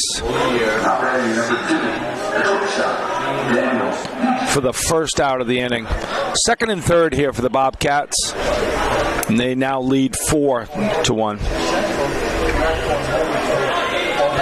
That'll bring up Daniel Keister, the shortstop. He's played a nice defense here, Andrew. Very tough. Border starts him off with a strike. Corners are in. Middles looks like they are right in the middle of the base pass. There's just too many guys that leave early or don't care and realize when there's too many games. Nice pitch. Breaking ball inside, just like missed. That pitch, though. Yeah. Got to pitch inside, right, Andrew? Yeah, absolutely. Can't be afraid to bring the heat inside. When you're hitting, are you on the plate? Yes, Coach Sorrell wants us on the plate this year, right up on the line. Good Trying for to you. take as much hit by pitch as we can. There you go. Strike, nice pitch. 1-2.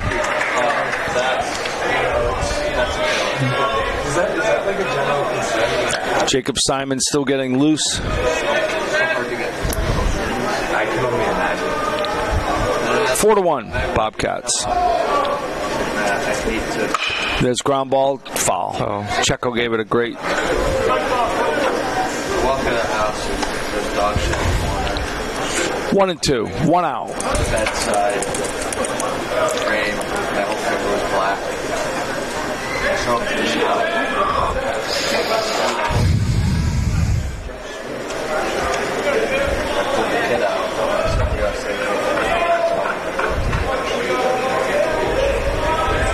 Borders is ready.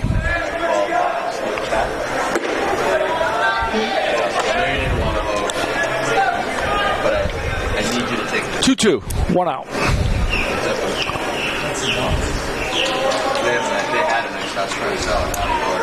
Borders is ready. Foul. Keister's done a nice job here in this at bat, Andrew. Staying alive. Have to give him a lot of credit. Fighting pitches off. Dean Borders working really hard on this warm day here in Central Florida. Throwing multiple pitches in this at bat. See if he can win this battle. 2-2, 1 out. Ground ball right off his glove. Off the glove of Madden Ward. That'll score a run. That'll score 2 runs. And the Bobcats take a 6-1 lead. Dean almost barehanded that ground ball. Wow.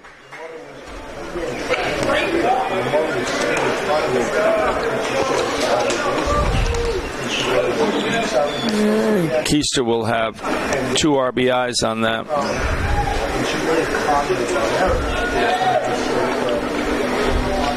And Coach Eric Sorrella will come out to the mound. I think that ground ball might have hit Dean's hand when he tried to make a play, so I think they're going to check it out. I think that's the first thing Eric's going to do. Oh, nope.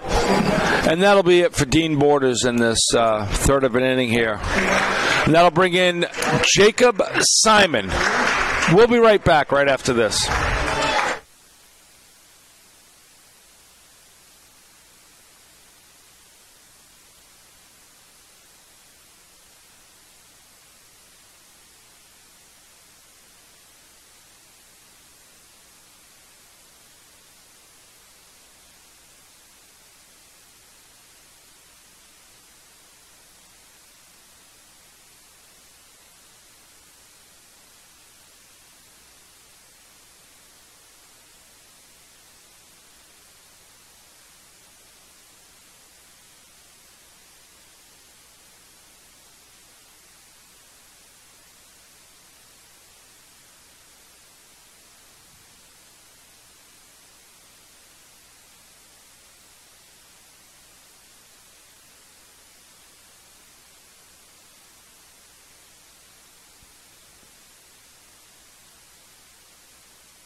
And we're back to Channel Lakes Stadium in Winter Haven, Florida. This is Brian Lynch along with special guest Andrew LeClaire. Jacob Simon now enters the game for the Seahawks. The redshirt freshman from Tolland, Connecticut. He fits right in with us. I feel like he was here with us last year too. Strike, nice pitch. Did an outstanding job on Friday against Ohio Northern. And Coach Eric goes to him today. Dean Borders is responsible for the 3 runs, and that ball goes off, catches glove. And he'll try for third. And he'll make it into third. Nice piece of running there by Daniel Keister. Had the second base from the pass ball and then went to third when Ketch had to run a country mile to come up with that. So now there's a man at third with 1 out here. The corner, now the infield, the corners will come in, and Curley at second base will come in. Madden Ward is back at short. Checo's on the grass at third. There'll be a check swing strike, 1-2 to Tyler Holland, the first baseman. He reached on a fielder's choice in the first, had a double in the third, 2 RBIs, and struck out looking in the fourth. Pitt Greensburg is currently 0-6 on the season and fired up to be up 6-1 here. Salve's got to get going, Andrew, both defensively and offensively. I'm smelling a comeback. What do you think, Brian? Oh, yeah. We had one last night. We can have one today. That was really exciting. I was up here with you guys, and I had to go. And there's a line drive to Zach Smith that'll bounce right in front of him, and Keister will walk in with the Bobcats' 7th run of the game. Nice piece of hitting there by Tyler Holland. He's got 3 RBIs on the day. And that'll bring up the left fielder, Chris Common. Struck out twice and had a single.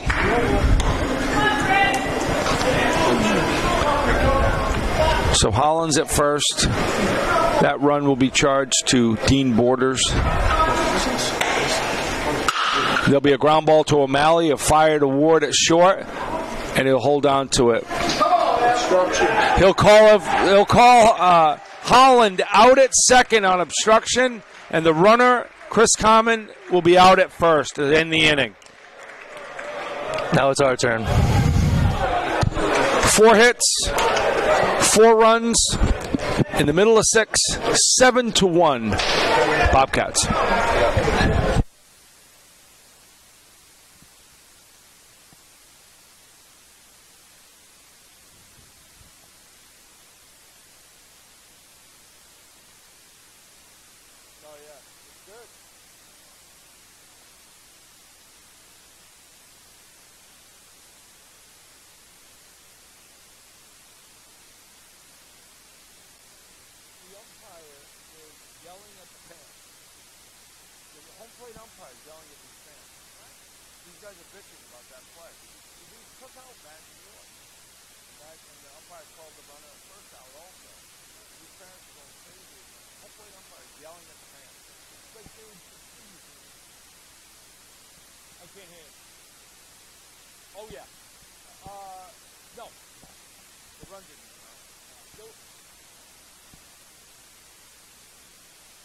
Called the guy out at second, and he called out the runner at first because there was nobody at third. The run had already scored to make it 7. Yeah. And he's got the mic on it.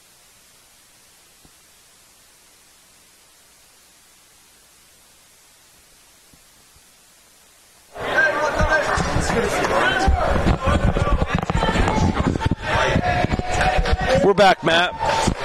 Hey, Brian. Interesting 6th inning.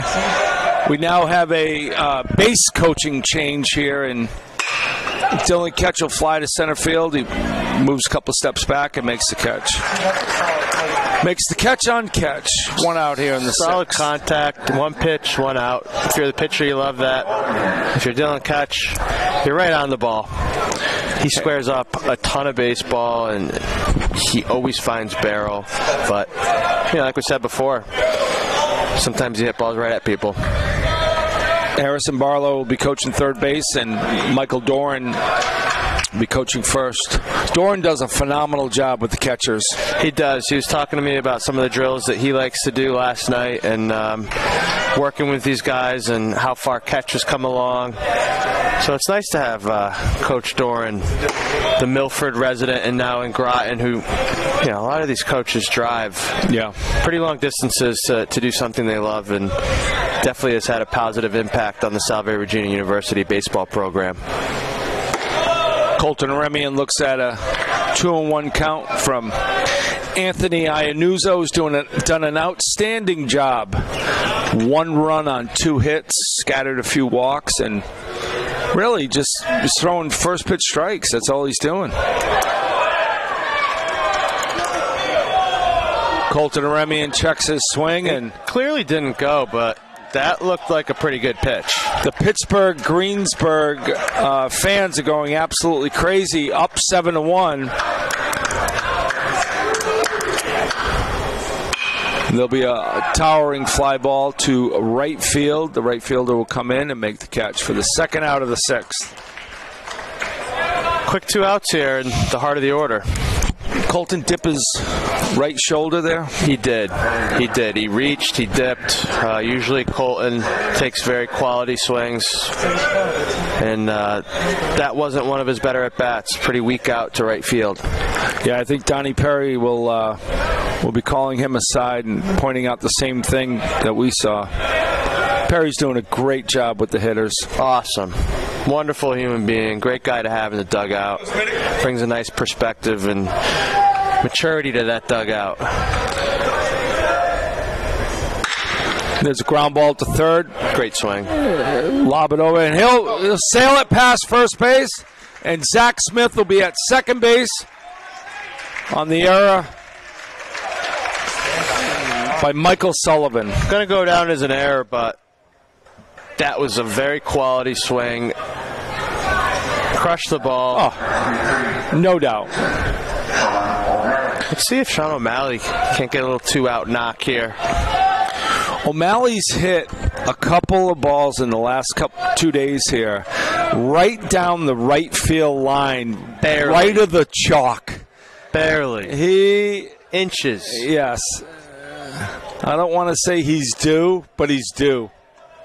So say it. He's due. He'll look at ball inside. Hot, humid day here down in Florida, but O'Malley says, nope, I'm not going to wear batting gloves. Who needs them? We saw yesterday in the first game, Tristan Dacey bat sailed out of his hands into the Webster dugout. And there's a ground ball to first, right by the first baseman, and that'll score Zach Smith.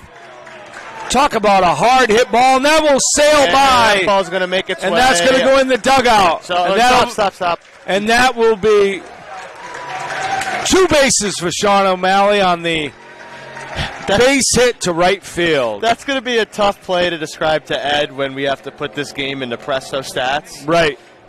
So I think that probably would be scored as a base hit. Yes. And then an error. 2-base error. 2-base on error. The throw. E9, right? So O'Malley gets that hit on your cue, so we'll credit you for O'Malley's RBI single. Yeah. And then a 2-base throwing error from the outfield. You know what you like to see there, Matt? O'Malley hit a shot by the first baseman. Hard. Ate him up.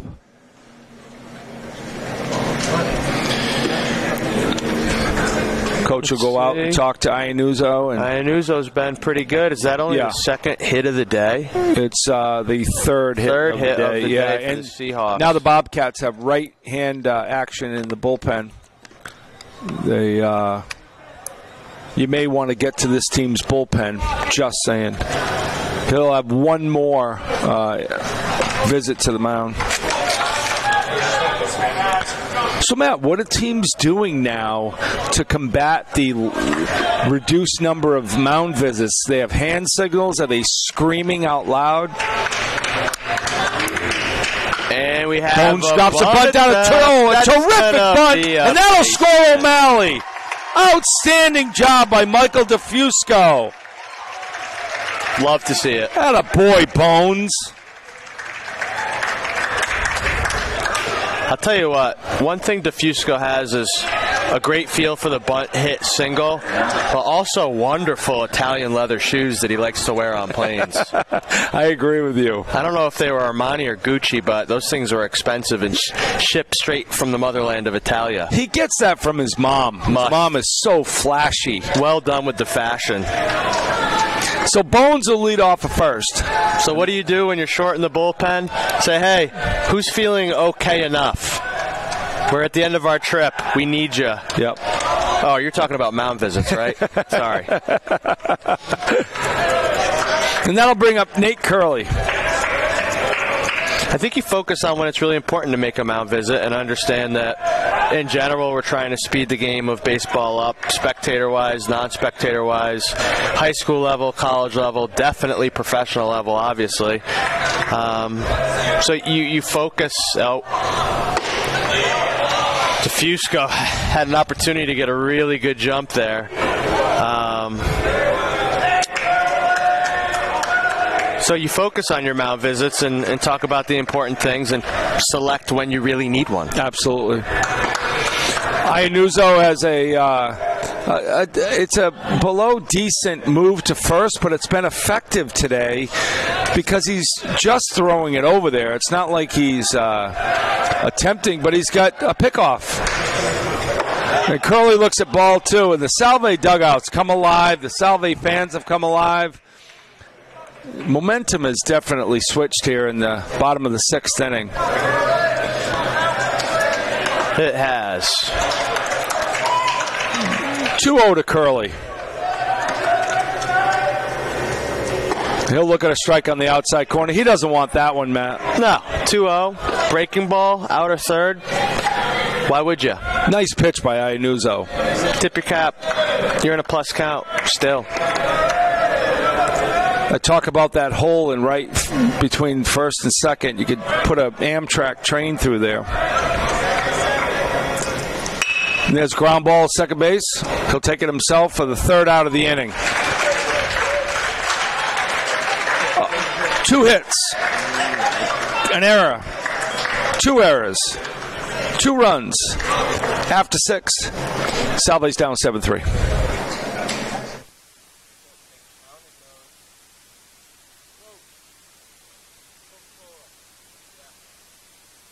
Thank you.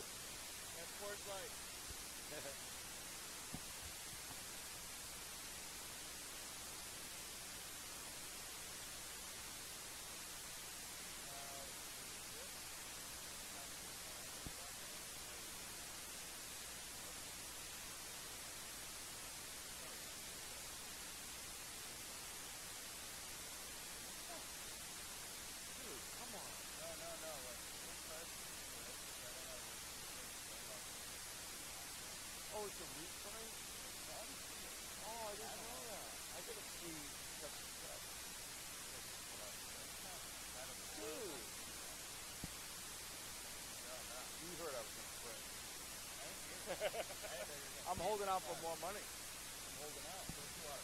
My agent. Right here. I want 2 sandwiches. Dude, that bread, like, I chewed for like 40 minutes. Oh, you want to know where the bread is?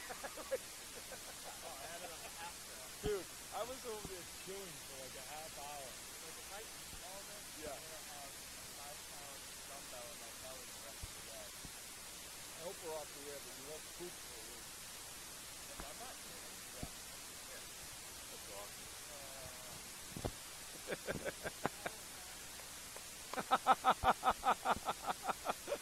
Oh, my God. Luck. That's awesome.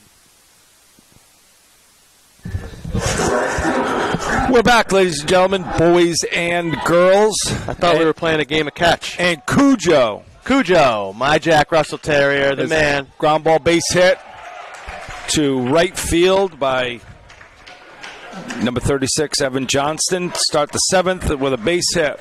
Maybe I'm biased, but Cujo's the best-looking dog I know. That's awesome. Just really handsome. I'd like to think he gets it from me, but... He looks like his owner. Not Amy. I'd like to shout out to Ryan Kelly and Taylor. And Ryan's fly ball to center field. Weak fly ball. Tough sun.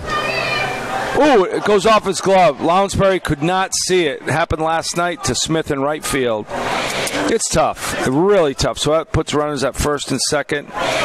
Oh, what do you score that, Matt? I'm going to leave that one up to you. I mean, it hit his glove. Was tough sun. Such a tough ruling. Yeah, I give that an E8. It has to be, but... Because Pittsburgh Greensburg has made the catches in the outfield. True. I'm not taking anything away from Ethan either. So Simon's got his work cut out for him. 2 men on, no outs in the 7th. Trying to keep this a 4-run lead. Needs a strikeout, infield pop-up, or ground, at least a ground ball. Simon's ready. And there's a bunt down the third base line. Simon makes a nice play to third base. Terrific play by Simon to get Sullivan. What an athletic play for the tall, lanky Simon. Slides over to the foul line, barehands it, gets up, throws a strike to first base. Terrific play. So that'll put Evan Johnston at third and Matt Mish at second. And that'll bring up the catcher, Nick Ackerman. I don't drink a lot of soda, but Steve Sorella just brought me a Coca-Cola. I need a little pick-me-up. Right. Thank you, Skip. The top of the 7th here. No, thank you, Skip. Very generous. Infield in. Breaking ball misses up and in. If you're the pitcher here, what are you thinking? Simon has to make his pitches here because Ackerman struck out twice and he's walked, and he's a catcher. So this could be the key at bat for Simon in this inning. He needs to take care of Ackerman right here. Infield's in. And there's a fly ball to center field, and Lounsbury will go in. And he'll make the catch, and he'll fire it in, and there'll be a sacrifice fly for the catcher, Ackerman. Nice piece of hitting by Ackerman. Yep, productive outs. We talked about this yesterday, today. Productive outs that drive runs in, doing the little things in college baseball, win and lose a lot of games. And again, fly ball to center field looked awfully difficult for Ethan Lounsbury. Yeah. I give credit to the Bobcats.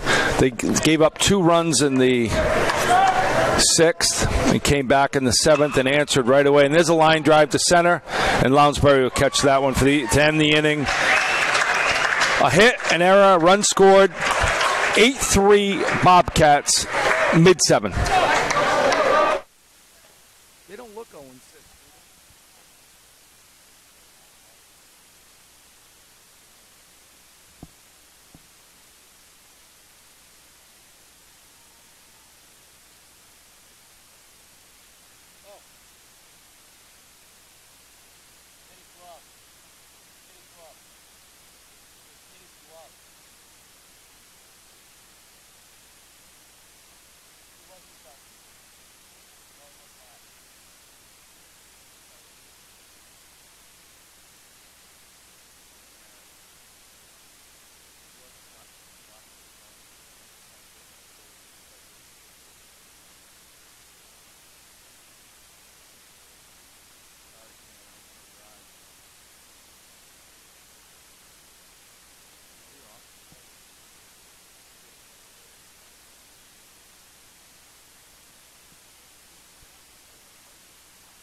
What's that handwriting mean? Oh, yeah, it's beautiful in there. Hey, buddy, we're going to talk about errors by Salve. 0 up on the board. Welcome back, ladies and gentlemen, boys and girls. Brian Lynch with Matt Finlayson and our statistician Andrew LeClaire. We have a pinch hitter stepping in, Zach Barlock. From Cheshire, Connecticut. You never say that anybody's from Narragansett or I said Jack Hyde Potts, Park, right up the road, Mass, Narragansett. or assistant pitching coach from Cumberland, Rhode Island. I never hear that. All I hear about are the Connecticut people. Connecticut this, Connecticut that. I think you're a jealous Rhode Islander.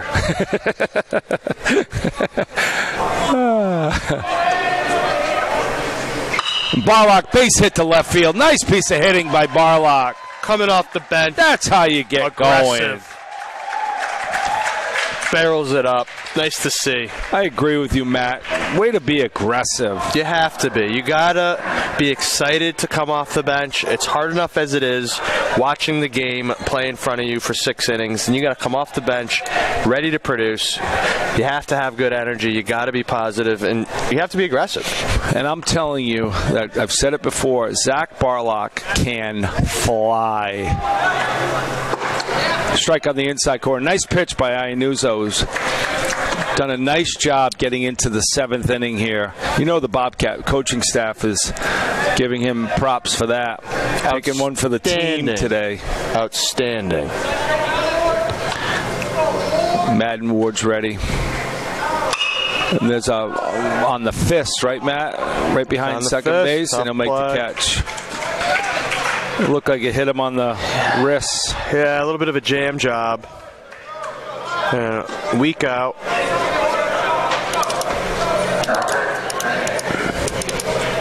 And that'll bring up the new leadoff hitter, Anthony Ciesco, came in for Dustin Cicada.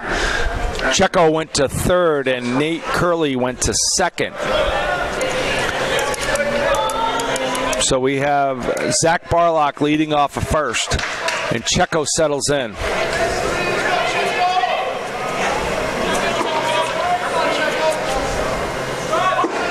And he pulls away the bunt. Ball 1. Third baseman was back, and now Sullivan's coming in. Sullivan saw hands. Going to stay in. So third baseman, you can do a lot of things to a righty hitter. You can start in, work your way back, change it up, mix it up. You get the batter thinking, Matt? Absolutely.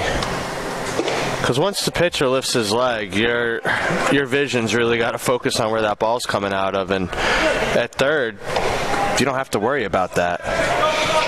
2-0. It's a reaction position, which is a little different than shortstop or second base. A lot of the action at third base, you're reacting to what's happening. When did you go there in your Salve baseball career? Freshman year. You won it in the fall? Yeah, got to start pretty much every game at third base as a freshman. Did you play third in high school? No, shortstop. Travel? I mean, any AAU or travel baseball at third? Never. Shortstop. Good for you, Matt. It's an easy transition. I've seen it in the pros, obviously. Oh, Checo thought that was ball 4. He flipped his bat. I just wanted to play. Yeah, oh, no doubt. You know, no doubt. That's a attitude and approach thing. Is once you get to college or any level of baseball, if you can help the team out and you can play right away or contribute to a winning program, fly ball to right field. It's fun. Being able to play different positions. There's a lot of guys out there right now that can do a variety of things on the baseball field, so it allows them to get in the lineup more often. And it's a lot of it is a mindset. A lot of it is being a good athlete. Someone like Dylan Ketch could probably play every position out there if he had to. Oh, yeah. He would at least die trying. Yeah, there's a lot of guys. Well, it's interesting that when you play Little League, you play a certain position. You go to, there's a base hit to right field. Actually, they're off the second baseman's glove. And Barlock will end up at third base. If you saw Barlock coming around second, he's looking over his shoulder into right field. Yep. Matt, he needs to pick up Harrison Barlow on that. He does. It's a lot easier to look ahead. Bless you, Andrew. But fast enough that it didn't matter. I wonder who the fastest player on the team is? Jared Berniers. Best 60 time. What was it? I think it was a 6'6". 6'6" was the fastest. Or Sean O'Malley. Minutes. 6 minutes. I'm speechless. And there's a ball away to Colton Aremian. We have runners at the corners here in the bottom of the 7th inning. Salve trails 8-3 to Pittsburgh Greensburg. My guess is a lot of these guys then are like a 6'8", 6'9". Someone like Barlock's got to be somewhere around there. Oh, and that hits Colton Aremian. And that'll load the bases here. Bases loaded for senior captain Zach Smith. What about DeFusco? 7? Wow. Looks faster than that. Plays faster than that. So, Matt, there's a 60 time that you do on the field. Yes. But it's got to be a totally different situation when you're at first to third. I've always wondered with the 60, name one play where a baseball player runs straight ahead for 60 yards. And that's the same thing in football with the 40. They'd rather see the 20. Yeah. Where are you in 10 yards or 20 yards? Baseball's a quickness reaction, turning around the bases. You think a defensive lineman or a catcher needs to have a 60? And slow roller. Smith ground balls to first. Catch tries to get in his way. Colton Aremian runs by second. I didn't understand that for the 3rd out of the inning.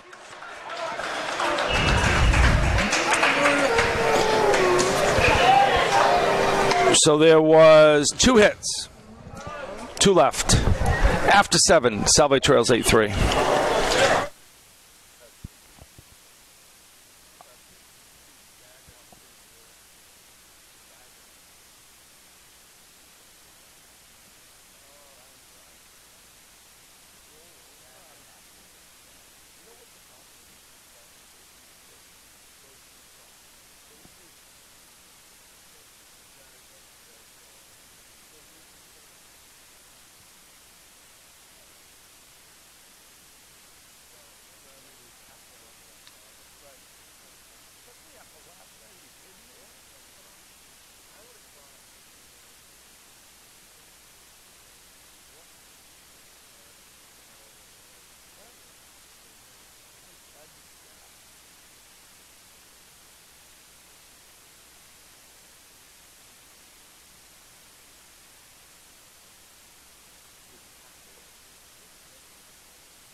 Mike was on at that point. He's gotten a lot of feedback on his mind.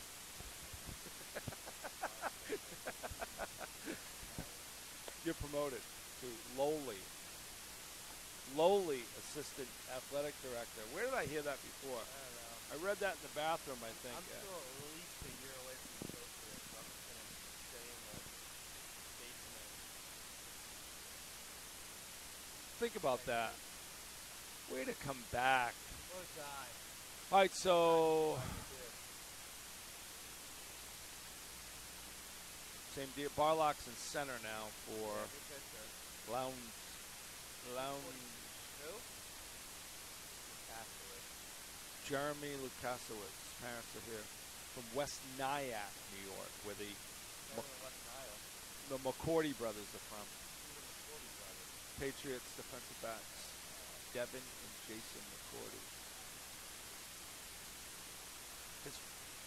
His father was the guy yesterday. We're back to Channel Lake Stadium in Winter Haven, Florida. Salve Regina baseball versus Pittsburgh Greensburg Bobcats. They have the lead 8-3 over the Seahawks. Their pitcher has done an outstanding job, Anthony Iannuzzo. And now that'll bring up Salve's 4th pitcher of the day, sophomore Jeremy Lukasiewicz from West Nyack, New York. West Nyack. Aren't there a couple Patriots? Oh, you got it, Matt. Devin McCourty and Jason McCourty both played at Rutgers. That's right.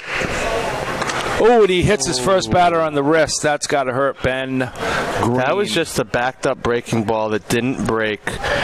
And there's no argument from the Salve dugout, because a lot of times when a batter gets hit on that front side elbow, you think, oh, he's leaning into it. No, that was just a breaking ball that didn't break. The only break might be his wrist. Hey, he hustles down to first, and he'll be all right. Hopefully he's okay. Looks like he's all right. And that'll bring up Daniel Keister.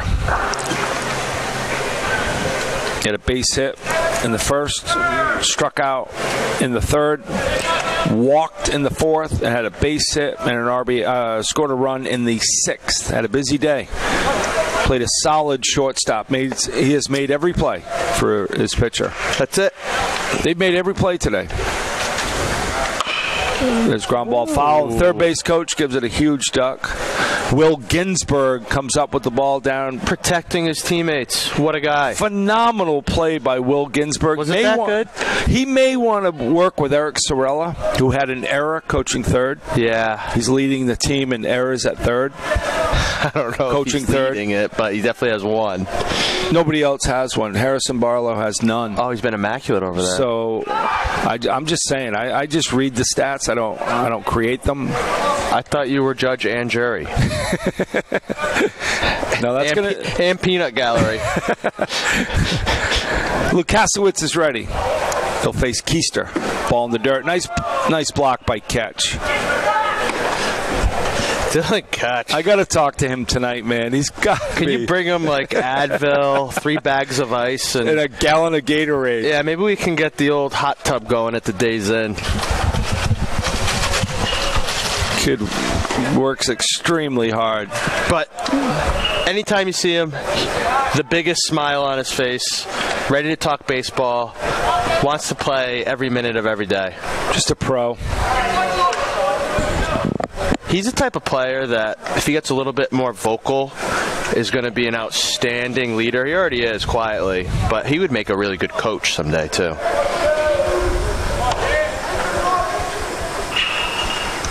There's a ball low. 2-1. The thing about Catch is that he doesn't say a lot, so when he does, everybody listens. Exactly. And he's a man of action. His actions speak way louder than his words. He does everything the right way, in the classroom, in the weight room, managing his time. Just exactly the type of student athlete, a foul ball straight back, that you want if you're Salve Regina University. And he's from Connecticut. It's got to be that shoreline area. I'm telling you, the Clinton outlets are okay, but the people are even better in that little pocket of Connecticut.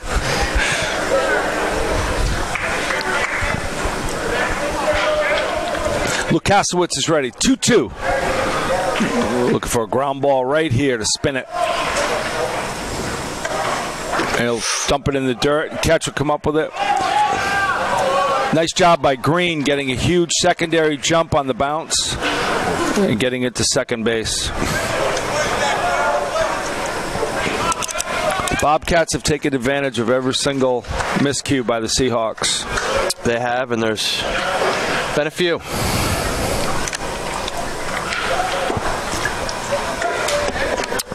Your goal now is to keep this 8-3, and then you need to go to work on offense. Yeah, 5-run leads are very tough to overcome when you have 2 innings of hitting left. Can't change the game in one swing. You got to keep the line moving with a 5-run swing versus a 4-run where you maybe you get the grand slam opportunity. And there's ground ball, Madden Ward. That was the ground ball you needed, Matt, with Green at first. Just too little, too late. Yeah. And that'll put Green at third with 1 out. Coach Eric Sorella will come out. He's got somebody loose in the bullpen. Might be Holden Ferrari coming in. And that'll be it for Jeremy Lukasiewicz. Nice job. So, new pitcher. Can't see the number yet. I think it's Holden Ferrari, right, La? Yeah. Freshman from Westwood, Mass, I think. Now, did you spend the time Dover, Mass. copywriting the name and stealing it from Holden so you can use it in Los Angeles? He already did. Not only does he have an All-American name, he looks like a GQ model. So Does he really? Oh, yeah. Oh, yeah. He's all set. So what's he doing at Salve Regina? He's biding his time before he goes to The Bachelor. Okay. He's going to be a contestant on The Bachelor. That's coming to Newport, right? It'll be Bachelor Newport. Okay. Yeah, it's in the works. It'll be a Matt Finlayson, Skip Sorella production. Well, Skip Sorella is definitely going to win then.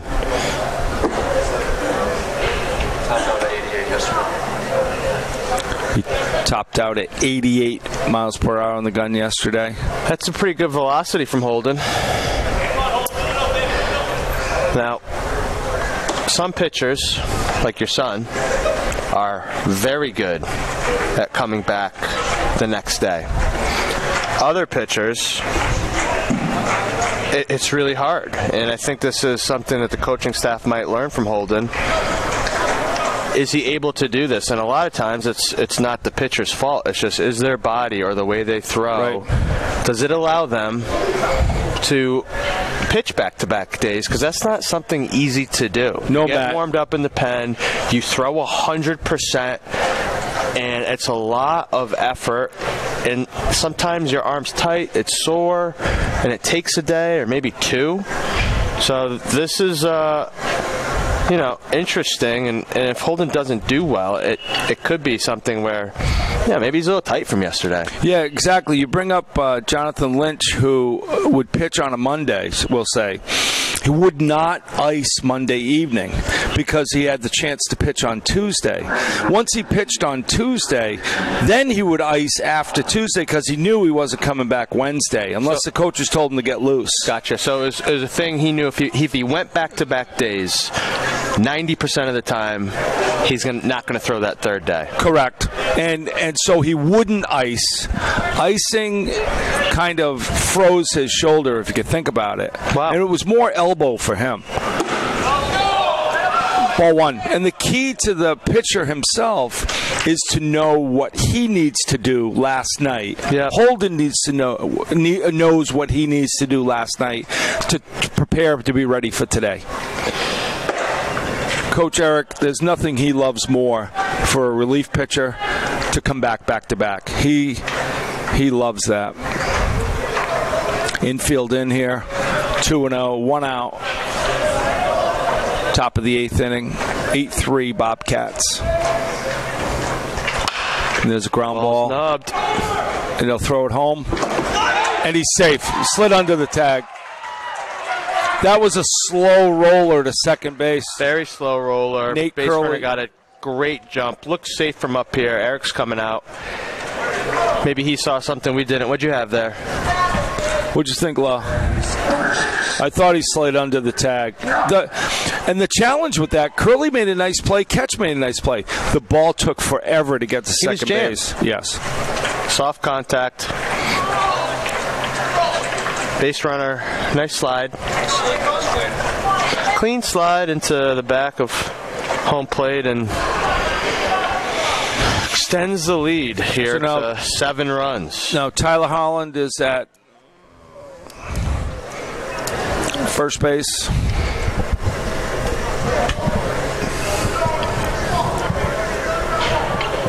It's 9-3. And there's a base hit to right field. Zach Smith comes up with it, and that'll put runners at first and second. Nice piece of hitting by Common.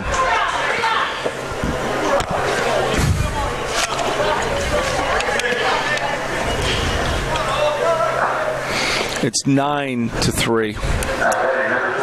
I don't think the scoreboard operator likes us very much anyways. No. He only had 4 runs. If you want to let him know, that there were 4 runs in the 6th.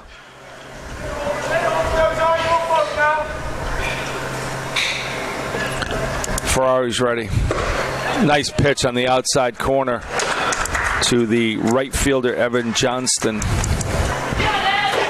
First and second here. 1 out. Holden would like to get a ground ball here. Ball low. Kyle Brown up in the bullpen for Salve. Shout out to Ed Brown. Shout out to Kyle's mom.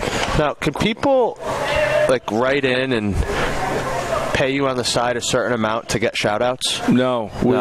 All genuine? Oh, yeah. We have to shout out to those people because we're the highest rated baseball program in America. Not surprised. And it's not just by accident. And our sponsors pay for this. Plethora of sponsors. Gatorade, Adidas. These guys aren't messing around. Ferrari, the pitcher. I mean, that was an easy sign. In our official NECBL program, the Ocean State Waves. Of course. Signature sponsor. Big bucks over there. 3-1.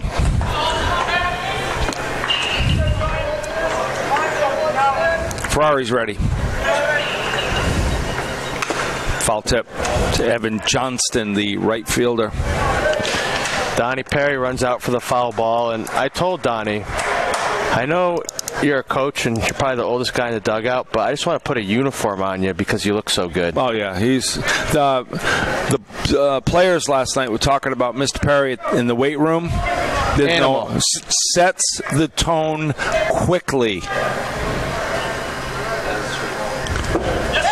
Oh, ball away. Tough pitch. Nice job by Johnston to leave that. And that'll put Holland at third, Common at second, and Johnston at first.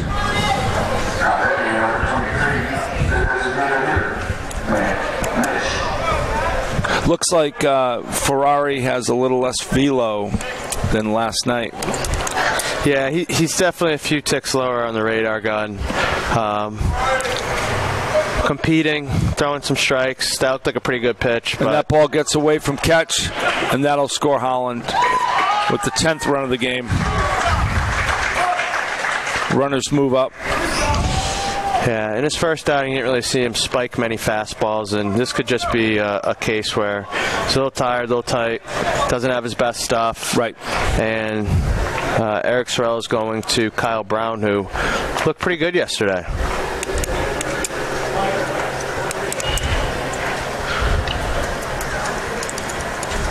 Maybe that three-quarter sidearm action, get that all-important ground ball. And that'll be it for Ferrari. Yep. And in comes Kyle Brown. We'll be right back right after this.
Yep, they have a clubhouse or a center area. How many people live there? It's brand new. We're talking about Margaritaville in Kissimmee, one of our signature sponsors. And in comes Kyle Brown. Brownie, the junior from Point Lookout, New York. Big 6'3", 210 righty, side armor. Ooh, nice pitch. 1-1. He's facing the DH Matt Mish, number 23. Needs his all-important ground ball, Matt. Ball in the inside corner. 3-1. 3-1 count. Second and third. 1 out. Infield in.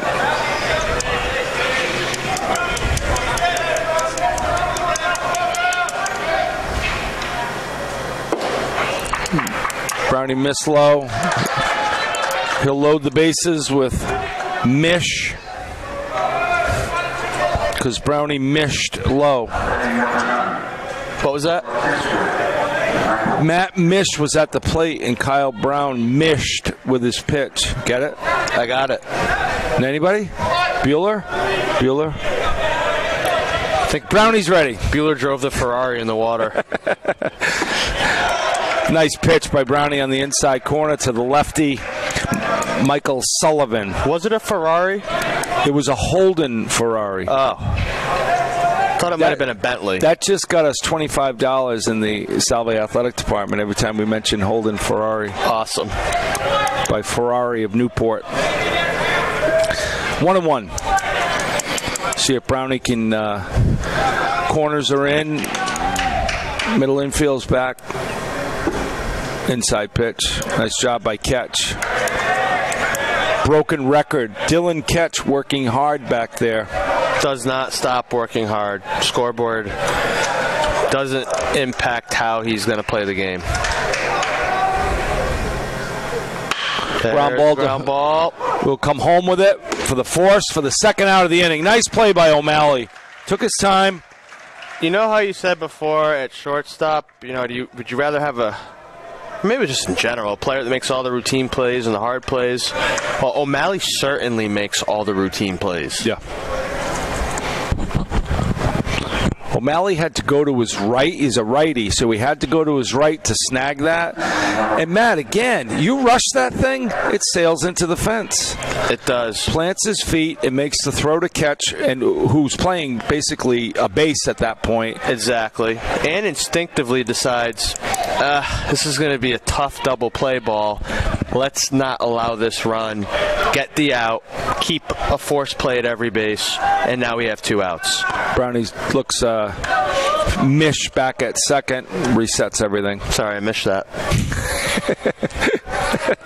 I'm sorry for laughing. It's not funny. It's not funny at all. Good, nice pitch.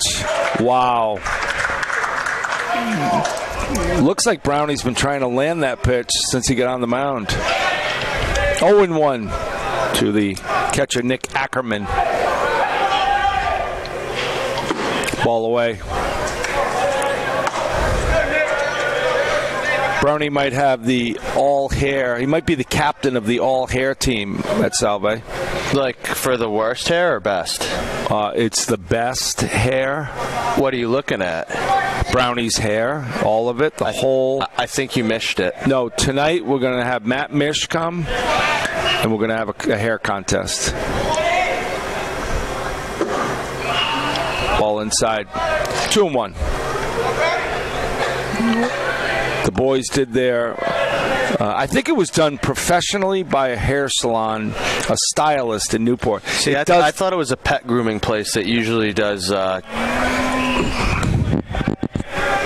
retrievers and labs. And the boys, the Salve Baseball haircuts, nice pitch, does not look like they did it on their own the night before they left. Not at all. It is professionally done. Especially Brett McAllister. Can we get a sponsor out of that? Maybe Supercuts?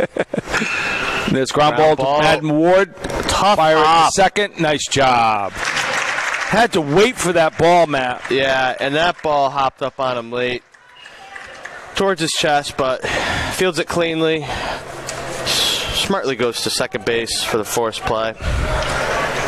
On to the bottom of the 8th. Seahawks trailing by 7 to the Bobcats. Why didn't you do your hair? That's a good word. That's a good word. That's why you take it off.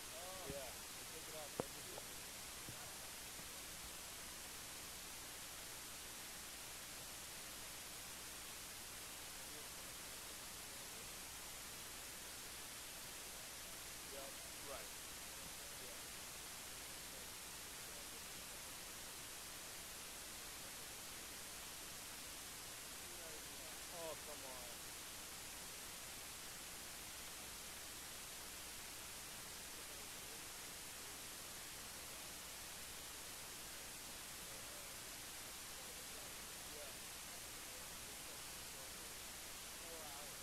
Say that most announcers at that level bring their own.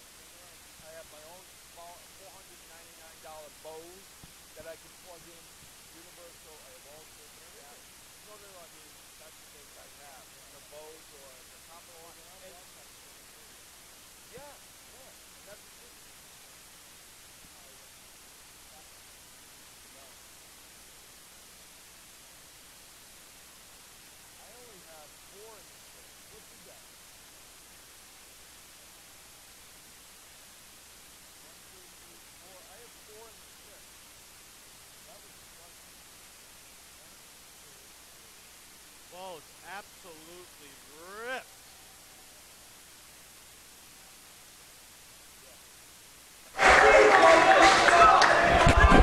And O'Malley leads it off. First pitch, swinging at a fastball, ripped to the right fielder. Nice piece of hitting by O'Malley. 2 consecutive hits and 2 consecutive at-bats. The Bobcats keep Anthony Iannuzzo in there. He's done a terrific job. O'Malley's, Fusco O'Malley squares around the the 8th. Pulls back. Come on, Bones, get us going. 1-0 count.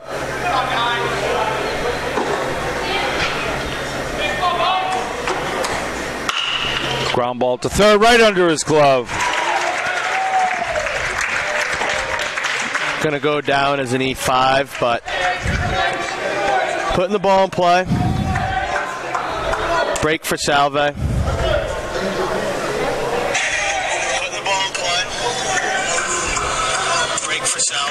We're going to have a pinch hitter here. Hunter Parker coming in for Curley. Hunter had a great double last night in the nightcap. Never see Parker without a smile on his face. Ever. Matt, you give that a hit to Fusco? I wouldn't. E5? Yes. Terrific. That'll put O'Malley at second and Bones at first, and here comes Hunter Parker to face Anthony Iannuzzo, who's done just a masterful job. His best outing of the year. Great job. I wonder how many pitches that he's at. We aren't scoring this game live. There are no live stats, but we are doing live video. I do know that pitcher in the Greensburg bullpen has pitched a no-hitter the last 3 innings. He's thrown about 81 pitches. I hope he's exhausted when he gets in. How many hitters has he faced? He's faced no one. Oh, wait, so it's not a no-hitter. Salve has lefty action in the bully. Who is that, Law?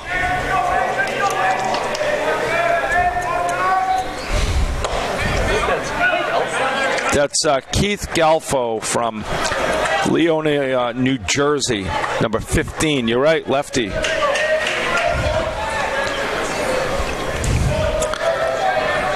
Three and 1 to Parker.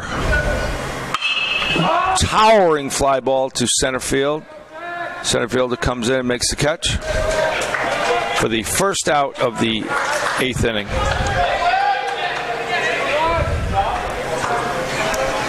3-1 there, Matt. You're looking for the perfect pitch? 3-1. You are, when you're down 7 runs, a walk's such a great thing to happen, and if you're going to swing, you can't pop up weakly to the center fielder. You got to drive something. You got to be looking one spot, and you have to do damage with that swing. And you got to make Iannuzzo throw that 3-2 strike. Yeah. Then you may get the meatball you're looking for.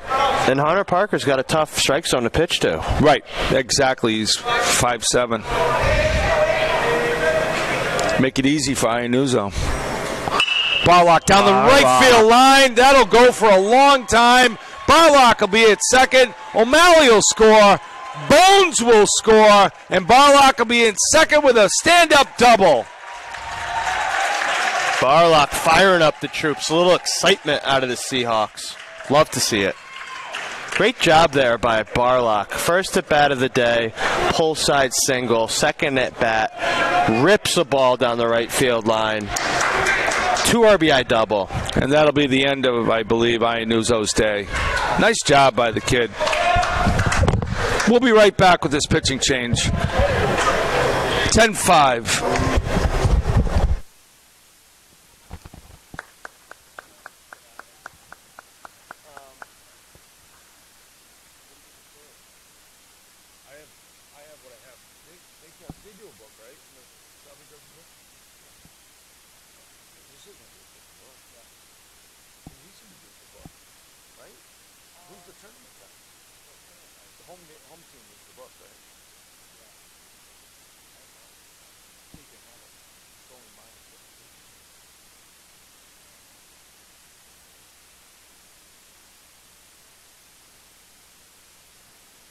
This is the book. It's not by.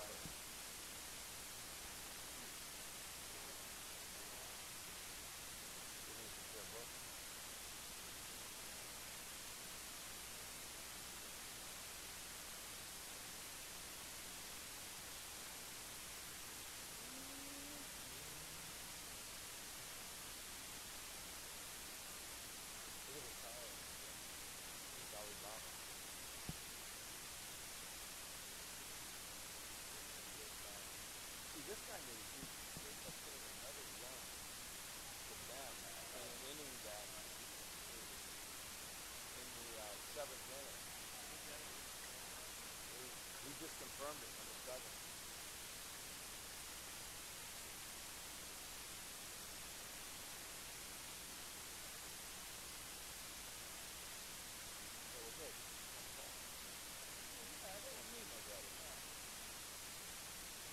It's not easy to kind of call the game and go back and say, Ed, I am in awe. He's making sandwiches. He's day trading.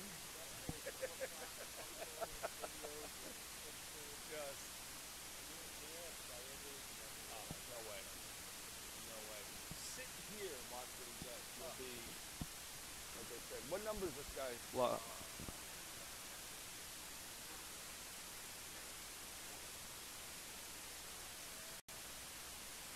Luck, can you look up the picture, please?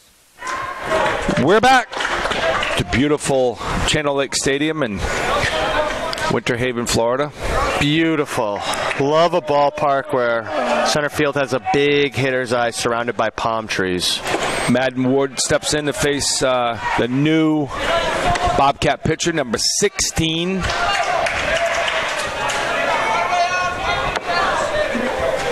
Andrew LeClaire will track down the young man's name, and strike one to Madden Ward.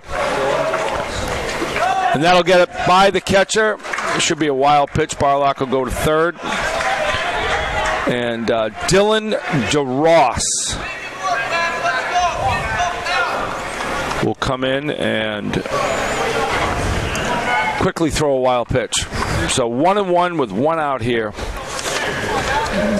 Barlock had a nice shot down the right field line where it got into the Bobcat bullpen, and Madden Ward will try to bunt it, foul. Nice job by Ward trying to get on anyway, anyhow. Anyway, he's fast. Good athlete.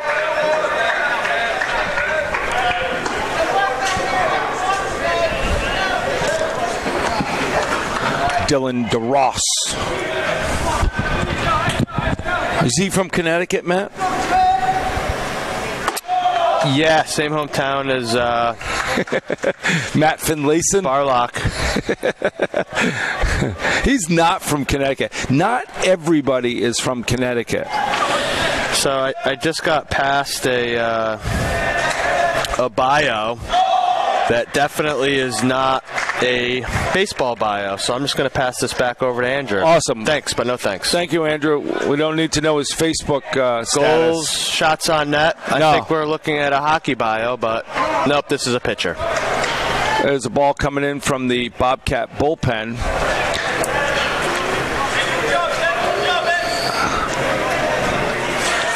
Here we go. Full count to Madden Ward. 1 out here in the 8th inning. Salve's played at 2 for a 10-5 deficit.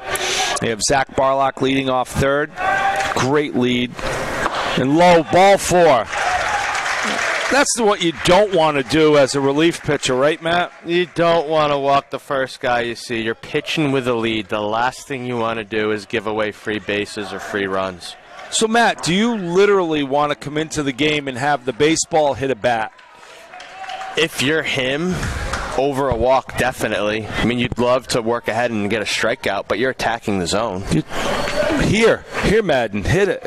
See what you can do. Right, we have Madden Ward's a good player, but he's hitting in the bottom of the lineup today, and now you're back to the leadoff guy.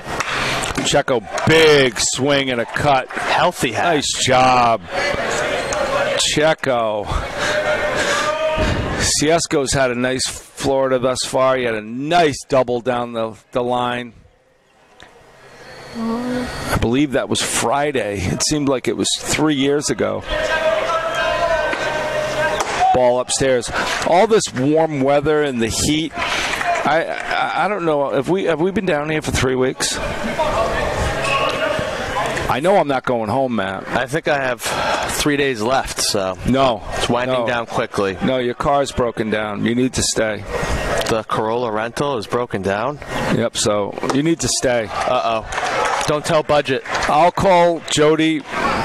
You're just a lowly assistant athletic director. That's it. Right? So I can get away with anything, right? Any freshman intern can fill in for you at home. No I think problem. you need to stay here and scout.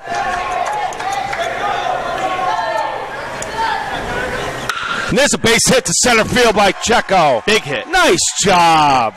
That'll score Barlock. Nice job, Checo. Salve dugout comes alive. Madden Ward will go down a second. So DeRoss came in, missed. First strike, bang. Checo sits on it. Checo's at bats keep getting better and better as this week goes on. That's a kid that arrived on campus last year and has not looked back. Way to go, Checo. Brings up Dylan Ketch. Nice pitch on the outside corner. Ketch doesn't want that. No. Nice pitch. If anything, it caught the black. Oh, count. You know what I'd like to see here, Matt, from Ketch, which I haven't seen in a while? Go to left field here. Dump one out there? Please. That's when Ketch is on. And he's flying. He's pretty well. Get out of here, ball. And it's off the wall. And Ketch has to go back to first. The longest single in Salve history. So Anthony Ciesco stopped at second base. I don't know what Anthony Ciesco was doing at second base. But no idea. The ball was clearly over the right fielder's head. If you're the base runner there, you can stand on second base and see what's going to happen and then decide. But the thing you can't do is stay in the middle of the base path between first and second and not allow the base runner behind you to create a situation where it should be second and third. And that'll be the fourth run of the... That ball was absolutely hammered. The scoreboard has 5 runs. I only have 4.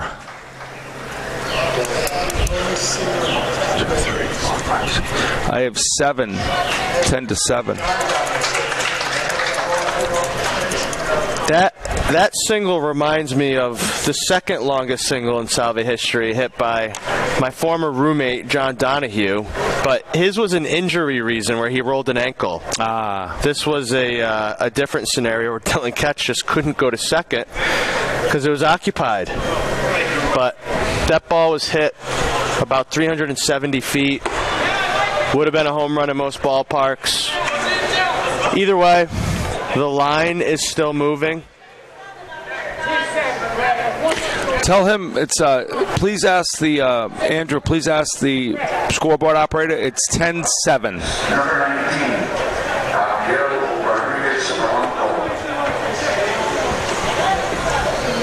What number is the pitcher, Matt? 10-7 is the score. Yep. He's mad. Angry. Abdi Rodriguez Polanco is the new pitcher. Abdi.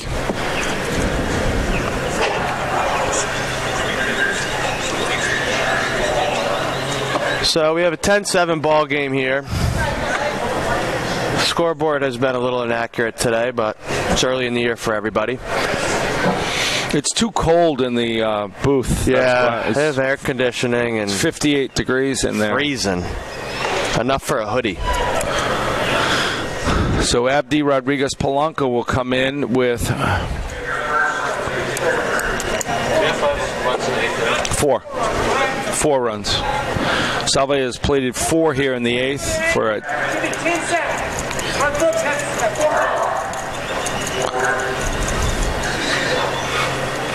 So umpire tells the scoreboard operator what the correct score should be and put him into a timeout. Yep. He scolded him. 10-7. So Dylan Ketch has the longest single in Channel Lakes Park history. Anthony Ciesco is standing on second. Salve Regina University program history. Anthony Ciesco owes Dylan Ketch $100 in the Kangaroo Court. That or a Wawa milkshake. Same thing. Same thing. Colton Aremian steps in. So, Matt, Colton's got to be patient here. All the way. New arm, right-hander. Doesn't look like he has a lot of velocity out there. Colton knows that, okay, second base run, first base there's a run. Hey, guys, I'm the tying run. I need to get on base. And you said this last night against RIT. You need to get this run in at second right now. Big swing and a miss. Huge hack. And he was a little ahead of that. This is a soft righty. So your approach has to be, okay, see it deep, maybe even think off speed. Yep. Because this kid is not going to beat me. No, sir. But I could beat myself. Runner goes. And they'll have 2 stolen bases. Nice job. 2 stolen bases and huge jump. Pitcher with a very slow delivery to the plate.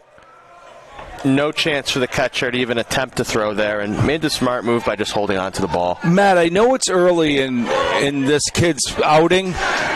Is his delivery slow down on breaking balls, or is that just? I think his delivery is pretty slow in general.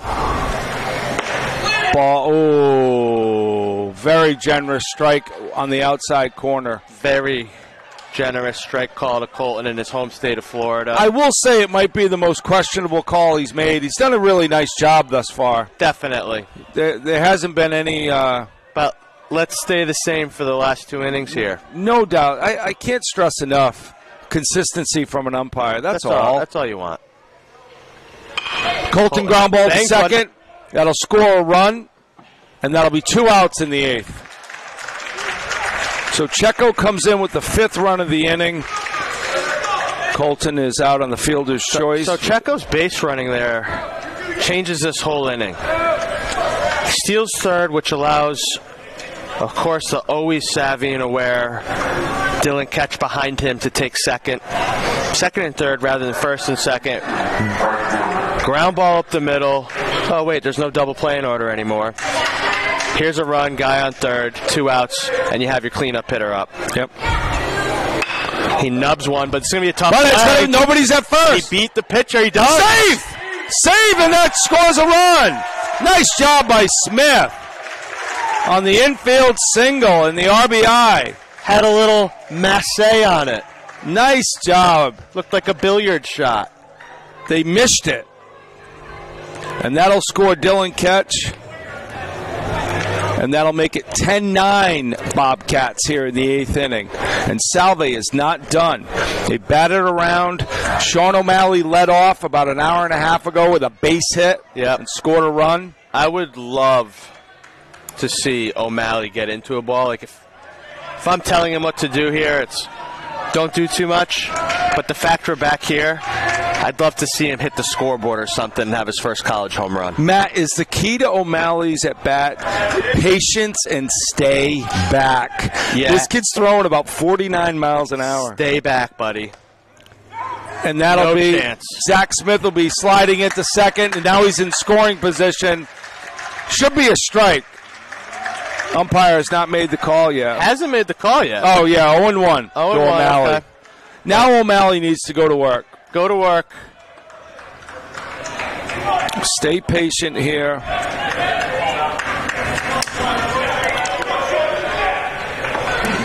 O'Malley's got the whole field here to work with. They'll bluff Smitty Do you have back. a score 10-10? It's 10-9.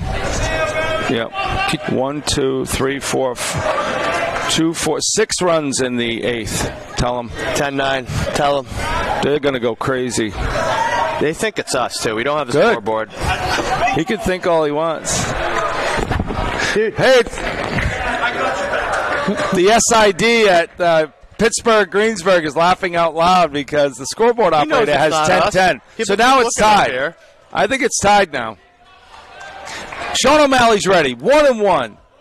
Abdi Rodriguez Polanco is ready. Smitty leads off second. He may steal third. He's got the green light. You know that, Matt. And O'Malley calls timeout. Nice job. He does. Smitty's got the green light here. Harris. 2 outs. You're already in scoring position. You better make sure you can get it. Now, this pitcher is probably a 1-8 to the plate, so it's not like he's holding runners at all. Bobcats have a pitcher down in the bullpen. Bobcats are warming somebody up. Another infielder. And O'Malley pops it up. And that'll be the second baseman. He'll make the third out of the inning. So O'Malley bats around. Salve scores 6 on 1, 2, 3, 4 hits. And the score after 8 innings is Bobcats 10, Salve 9. I'm exhausted.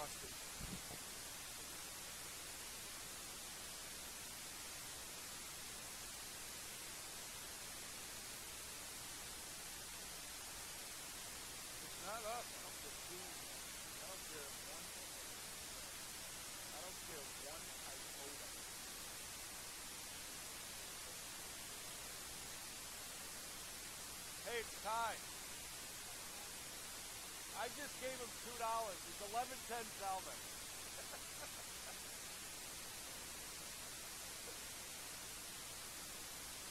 Hey, I thought Terry Garcia died.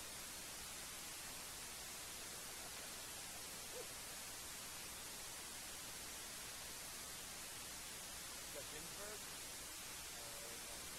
So bad.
We're back, everybody.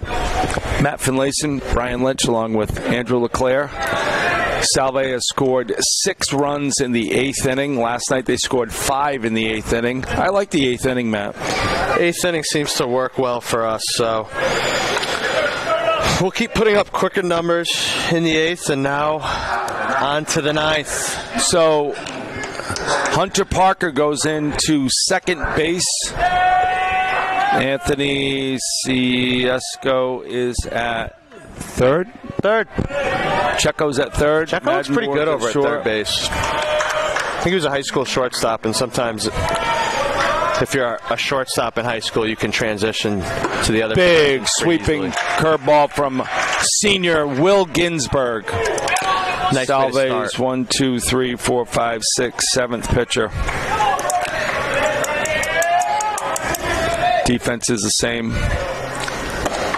DeFusco, Barlock, and Smith, O'Malley, Parker, Ward, and Checo with catching for Will Ginsburg. 1-1. And there's ground ball to second base. Parker has to rush it, and he's safe. Brody Bonadito beat it out for the infield single. Ball took forever. You need to run at that, Matt. That's a really tough play. You have to know who the runner is, and you decide based off of that. If it's a plus runner, you got to attack that ball as soon as you see the big hop. So in the top of the 9th inning, the Bobcats put their first guy on. Here comes top of the order, Ben Green. Green's had a busy day. Hit by a pitch in his last at-bat and scored a run. Strike by Will Ginsburg. You know, we talked about Ginsburg on Friday. No fear. Powerful lefty, mixes up his breaking stuff. Challenging all the time. Runner. Catch will fire down to second base. Good and throw. They'll get him out. Oh! Wow. Wow, I thought the ball beat him, and I thought the tag was there. Parker thought the ball was there also. And that'll put Bonadito in scoring position for Ben Green. Great throw by Dylan Ketch. His run controlling statistics behind the plate aren't going to look good this week, but a lot of it isn't his fault. Ball in the dirt. Nice block by Ketch.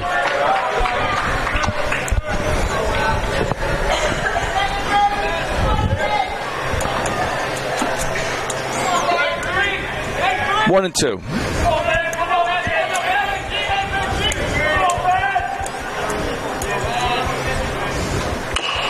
There's ground ball to Ginsburg at the mound. He'll fire it to O'Malley for the first out of the inning. Great job. And that'll put Bonadito at third. Now, Ginsburg's a pretty good athlete. Pitchers that can help themselves out by doing a good job of feeling their position, it's such a huge benefit versus pitchers that can't, non-athletic pitchers that can throw a baseball pretty well. And if you're the opposing team, sometimes you recognize that, and then you'll attack deficiencies, and that's one thing that I know Coach Sorella loves to do is use the bunt. That brings the infield in here. One out. Ooh, nice curveball. Just missed. Down. Matt, I always chuckle when I hear CC Sabathia complain about the Red Sox bunting, but he has a bad knee and get off the mound to make a play. Yep. I'll stop doing it when you defend it.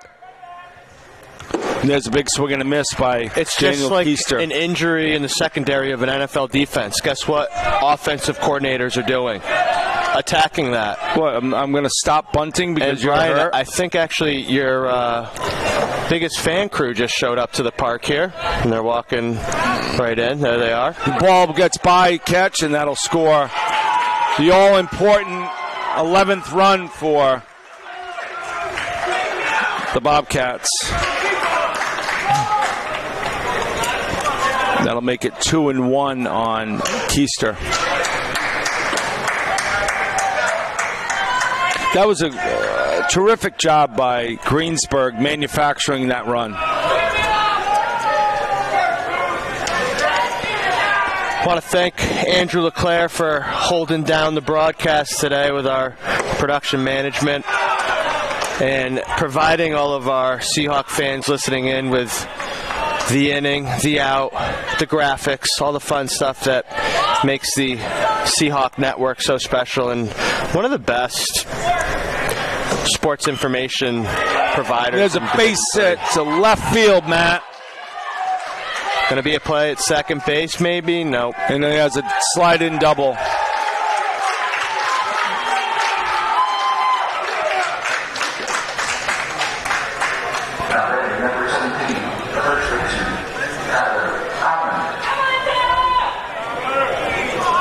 That ball is hit pretty well.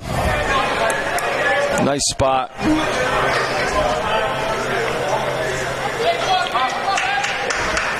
No one up in the Salve bullpen. No. Try to keep this at 2 runs.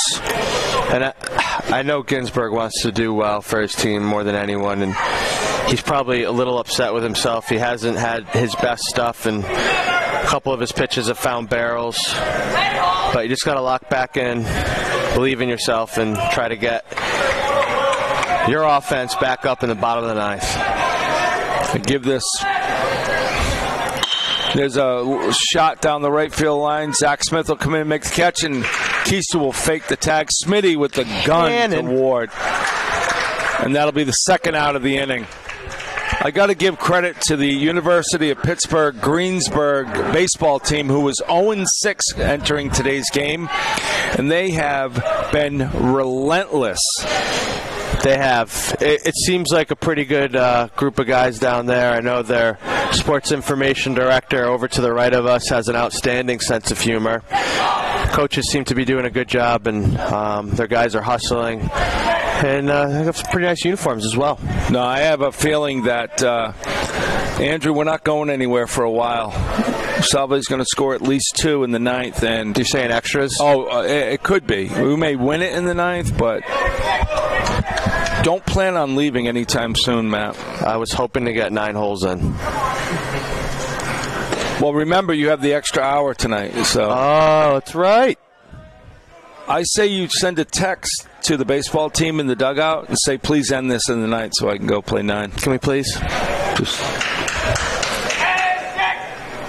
Kyle Brown's down there. Pat Maybach Pat Maybach's on his phone right now playing Candy Crush. So if you want to send him a text. Are you serious? Yeah, he's having a great time. Is he at least winning? Big swing and a miss. Nice pitch by Ginsburg. Chris Common way out in front. You know, you think that Ginsburg against the lefty Common right here. Ginsburg needs to win this battle. Has to.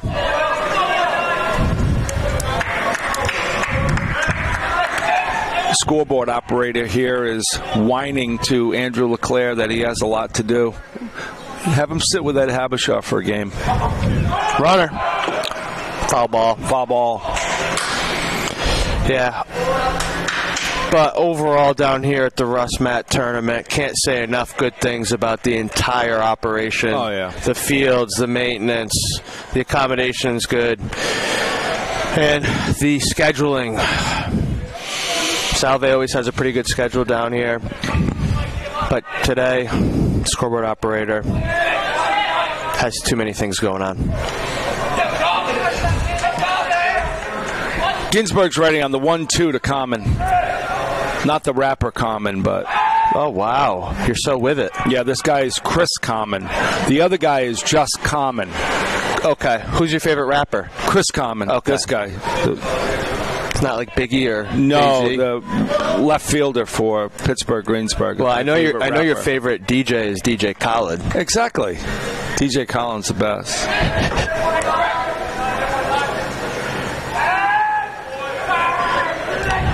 You got to love that Pittsburgh Greensburg dugout having a blast down there. They are. And I hope the Salve dugout's watching. There's only one way to spray water on those guys, and that is to beat them. Ginsburg's ready on the 1-2. 2 outs here in the top of the ninth inning. 11-9 Bobcats. Catch. Tough one to come up with that one. Very tough. Spinning. That'll put Keister at third. Looks like Tristan Dacey, who's got hit with a ball the other day and nothing but a bruise. Is trying to loosen up. Maybe see if he can give the squad an AB. Yeah, DeFusco leads off in the bottom of the ninth. All hands on deck. That's it. Bottom of the ninth. Empty the tank. You know, Dacey gets on. You have Jared Berniers, who's the fastest kid on the team. Too bad you need 2 runs instead of that all-important one. I thought Andrew LeClaire was going to go out there and pinch run. He would have to hop. Can you hop to first? Roll. Crawl. And there's ground ball to second base. And it'll get by for that second run of the inning. 3-run lead. So the lefty-lefty matchup goes in the Bobcats' favor. And again, manufacturing another run. So now Salve's deficit becomes 3. I'm still confident, though. I've seen the Bobcats' bullpen thus far. Yeah. I'm confident that Salve can put together some base hits in the ninth. Just got to leave it here, right here.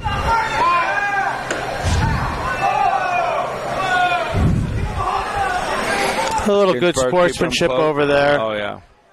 Base runner O'Malley saying, hey, it's all good. I know you're just trying to brace yourself so you don't fall and look foolish. Greensburg has an excellent move to first. There's a fly ball to Smith and right, goes over. Tough's on. And he makes the catch for the 3rd out of the night.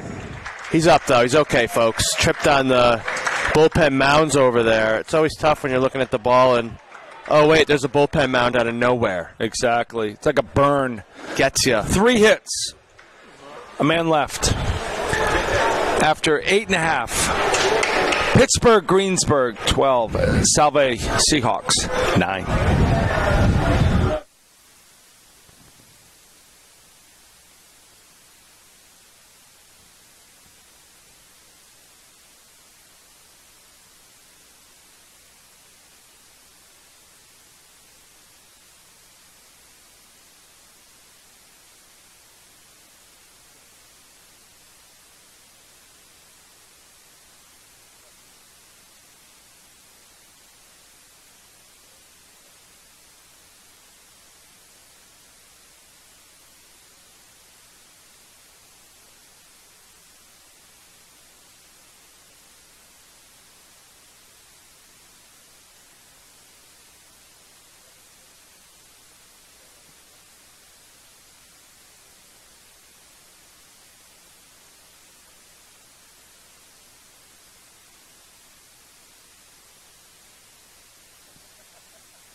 All right, we're back for the bottom of the ninth inning here at Chain Lake Stadium in Winter Haven, Florida. Brian Lynch along with Matt Finlayson and Andrew LeClaire.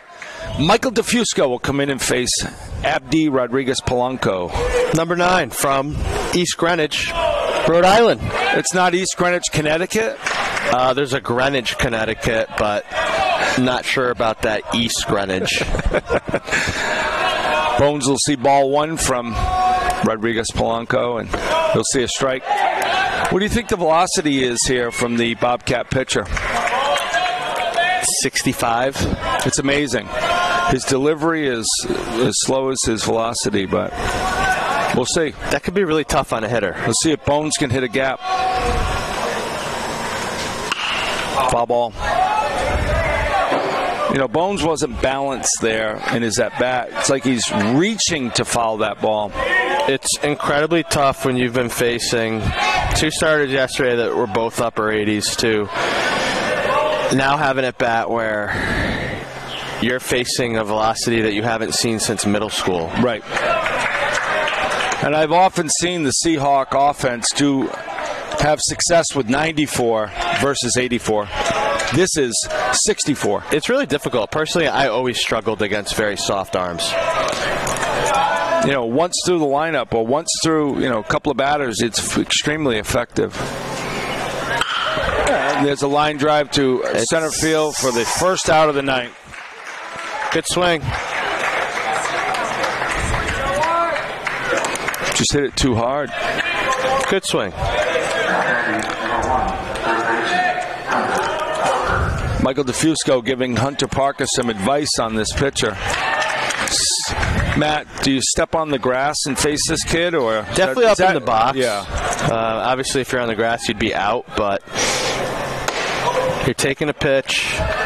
You're on the plate till you get a strike, and then you go to wherever you feel comfortable. Have to be up in the box. I like the third baseman Sullivan on the grass. There's a strike. Would you like a bunt here? Not to third. He's too close. The first baseman is way back. I almost thought DeFusco might try that. That's in his repertoire always. Here's a ground ball to the pitcher. Pitcher hops off, makes the throw. Nice play. And that's the one thing that is very easy against slow velocity. Bunting. Yeah.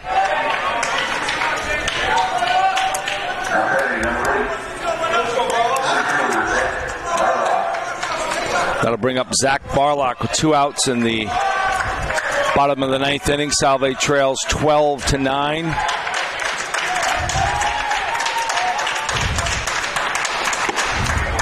Strike one to Zach.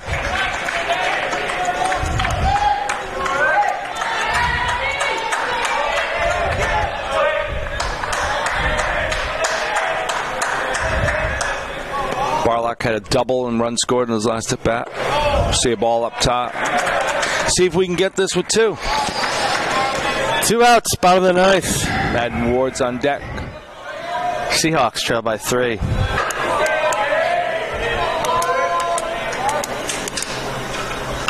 Barlock ground ball to short.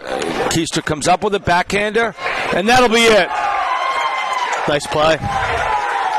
Keister made the plays that he had to make all day. Not the game the Seahawks were looking for after a big come-from-behind win last night. I know that they're hoping to take that positive momentum and turn it into a win today. Only playing one game. There will be a JV game followed up here. Yeah, Beliveau started for Salve and ended up giving up 2 runs in 3 innings, kind of settled in. And then Salve followed up with 6 more pitches today, all getting limited action because of the length of the week schedule. But, the bottom line today was Pittsburgh Greensburg took advantage of every single thing that was given to them, and they earned this victory today. They did. And for Pittsburgh Greensburg, congrats on your first victory of the season. Well earned. Tough to start out 0-6, but those guys kept competing. Absolutely. So Salve will practice tomorrow at 10 and have the day off. Yeah, I won't be there tomorrow night. I'll be at the cookout, though. Don't worry. And then they'll be in Kissimmee on Tuesday morning at 9:30 to face a tough Washington and Jefferson team. Very tough. Out of Pittsburgh. Is that how you say it? Washington and Jefferson. No, Kissimmee. Kissimmee. I thought it was Kiss Me. Him too. Oh.